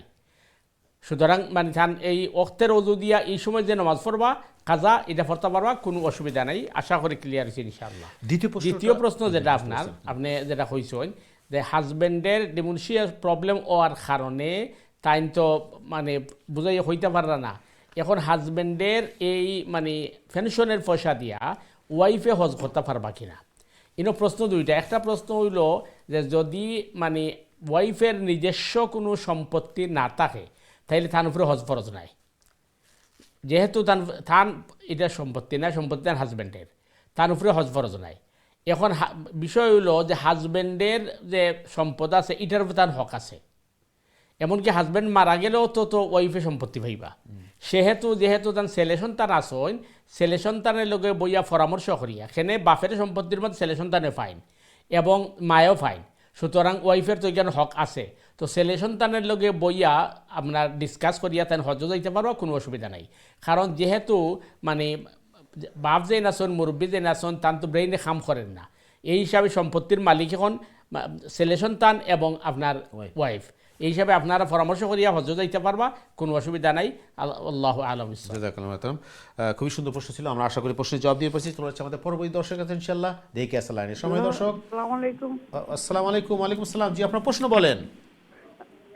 আমার প্রশ্ন, আমি কিছু পয়সা দিতাম এক মসজিদ, যেমন মনে করছি প্রত্যেক বছরও আমি কিছু পয়সা দিব একটা মসজিদ আমার এলাকার, এখন এই পয়সা আরো মসজিদ দেবো গেছে গিয়েবার, এটা দেওয়া ঠিক আছে নি? আচ্ছা, আপনি নিয়ত করছিলেন যে মসজিদে, সেই মসজিদে পয়সা না দিয়ে অন্য মসজিদে দিবেন, অন্য মসজিদে এইবার দিলেই। আচ্ছা ঠিক আছে, ঠিক আছে, বুঝতে পারছি। আপনার কোনো প্রশ্ন আছে ব্যাপারে? আপনি কি যে মসজিদ দিতেন তাদেরকে জানাইছিলেন যে প্রশ্ন আপনি ওই পয়সা তাদেরকে দিবেন, আগে জানাইছিলেন? আগে জানাইছিলাম কিতা, এমনিও আমরা গরম মাতিছি যেনে আমার ছেলে লোকে যেনে আমরা ও মসজিদে আমি দিব না পয়সা। তো ওখানে আকিল এবার যেমন আকিল অন্য মসজিদও দিলাই যেখানে নাই, আমরা যে মসজিদ এই মসজিদের মাঝে যত পয়সা আর অন্য মসজিদটা যেমন আকিল কিছু জরুরত আরো বেশি, তাদের দরকার বেশি। জি জি বুঝতে পারছি আপনার প্রশ্ন। জি আর প্রশ্ন, আর কোনো প্রশ্ন আছে আপনার? জি না। জাযাকাল্লাহ খাইর। ওয়ালাইকুম আসসালাম। জি মোহতরম, ক্লিয়ার। যে আপনি মানে গরম আছেন যে আমরা ও মসজিদে পয়সা দিমুনে, কিন্তু এটা কিন্তু মান্নাত নাই, এমনি হয়তো আপনার আলোচনা করছেন আর পরবর্তী সময় চিন্তা করছেন এই মসজিদ থেকে হোম মসজিদের নিড বেশি হনদ দিলেছেন, এটা এনার মাঝে কোনো অসুবিধা নাই। তার কারণ হলো মসজিদ সবটি তো আল্লাহর ঘর, যেটা নির্বেশ এটা আপনি দিচ্ছেন, এই হিসাবে কোনো অসুবিধা হইতো নাই। হ্যাঁ, আপনার সময় সুযোগ থাকলে বা সামর্থ্য থাকলে এই মসজিদও আবার আপনি দান খয়রাত কিছু করবা, এটার মধ্যে কোনো অসুবিধা নাই। কিন্তু যেটা অন্যটার দিচ্ছেন এটার মধ্যে কোনো অসুবিধা নাই, আল্লাহ সওয়াব দিবেন ইনশাআল্লাহ। জাযাকাল্লাহু মাতরাম।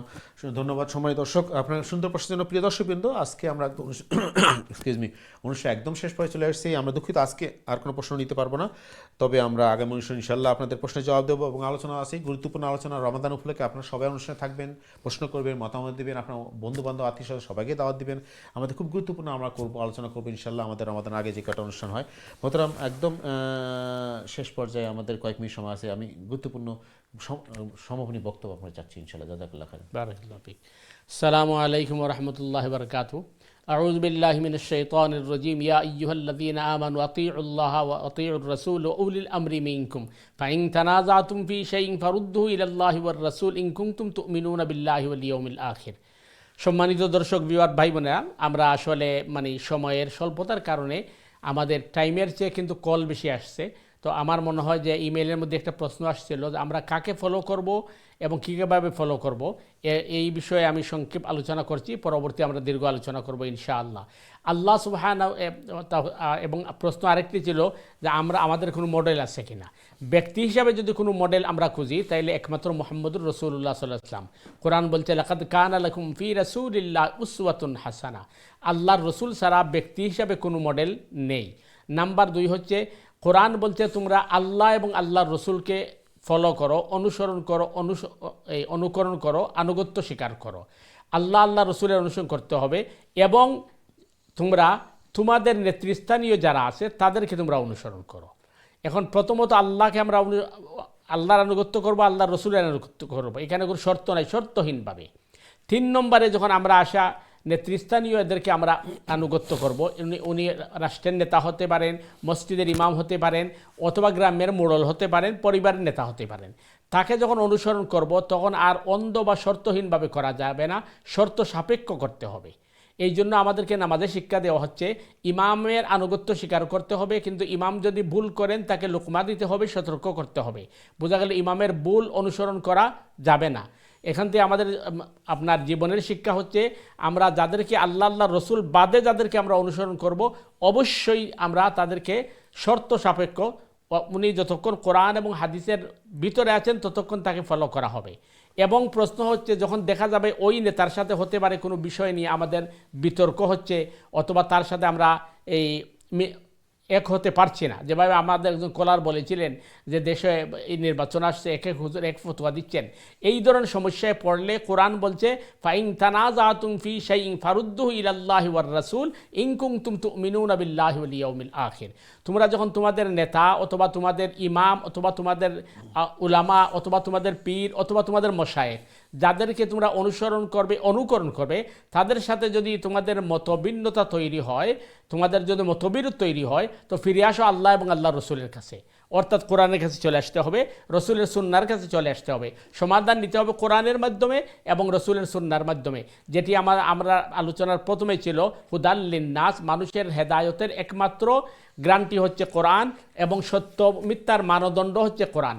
সুতরাং যদি দেখা যায় আমাদের অনুসরণ যাদেরকে করছি তাদের সাথে আমাদের কোনো সংঘর্ষ হচ্ছে, মতবিরোধ হচ্ছে অথবা মতের ভিন্নতা হচ্ছে, তাহলে সমাধান নিতে হবে কোরআন এবং সুন্নাহ থেকে। অন্ধভাবে কাউকে ফলো করা যাবে না, একমাত্র আল্লাহর রসুল ছাড়া। আল্লাহ সুবহানাহু ওয়া তাআলা আমাদেরকে সঠিকভাবে দিন বুঝার তৌফিক দান করুক এবং আমরা পরবর্তী কোনো অনুষ্ঠানে এই ব্যাপারে বিস্তারিত আলোচনা করার চেষ্টা করব। আসসালামু আলাইকুম ওয়া রাহমাতুল্লাহি ওয়া বারাকাতুহু। জাযাকাল্লাহু মাতরাম, আপনাকে আবারও ধন্যবাদ। যাওয়ার আগে শুকরিয়া আদায় করছি, আপনার গুরুত্বপূর্ণ সময় আমাদের দিচ্ছেন এবং অনেক গুরুত্বপূর্ণ জিনিস আমরা আজকে শিখলাম এবং প্রতিনিয়ত শিখছি। জাযাকাল্লাহু খাইরান। প্রিয় দর্শকবৃন্দ, আমরা বিদায় নেব। বিদায়ের আগে আমরা যারা শুরু থেকে অনুষ্ঠান দেখছেন, প্রশ্ন করছেন, মতামত দিয়েছেন, সবার কাছে শুকরিয়া এবং ধন্যবাদ। জাযাকাল্লাহু খাইরান। আপনারা অনুষ্ঠান দেখেন বলে আমার অনুষ্ঠানটা সার্থক হচ্ছে এবং আমরা সবাই মিলে অনুষ্ঠানটাকে সার্থক করে আমি এখান থেকে শিখবো, জানবো, আমাদের জীবনকে সুন্দর করব, আমাদের এলেমকে, বিদ্যাকে, আমলকে পরিশুদ্ধ করার জন্য ইনশাআল্লাহ আলটিমেটলি আমরা আল্লাহর প্রিয় বান্দা হিসাবে আল্লাহর নৈকট্য অর্জন করতে পারবো, এই আমাদের প্রত্যাশা। আল্লাহ আমাদের সবাইকে কবুল করুন ইনশাআল্লাহ। আজকে আমরা বিদায় নিচ্ছি। বিদায়কে যেটা আমরা বারবারই বলি, প্রিয় দর্শকবৃন্দ, আল্লাহ আমাদের সবাইকে সুস্থ রাখুন, সহি সালামত রাখুন, দিনের পথে রাখুন, এই প্রত্যাশায় আজকের মতো বিদায়। আসসালামু আলাইকুম রাহমাতুল্লাহি ওয়া বারাকাতুহু।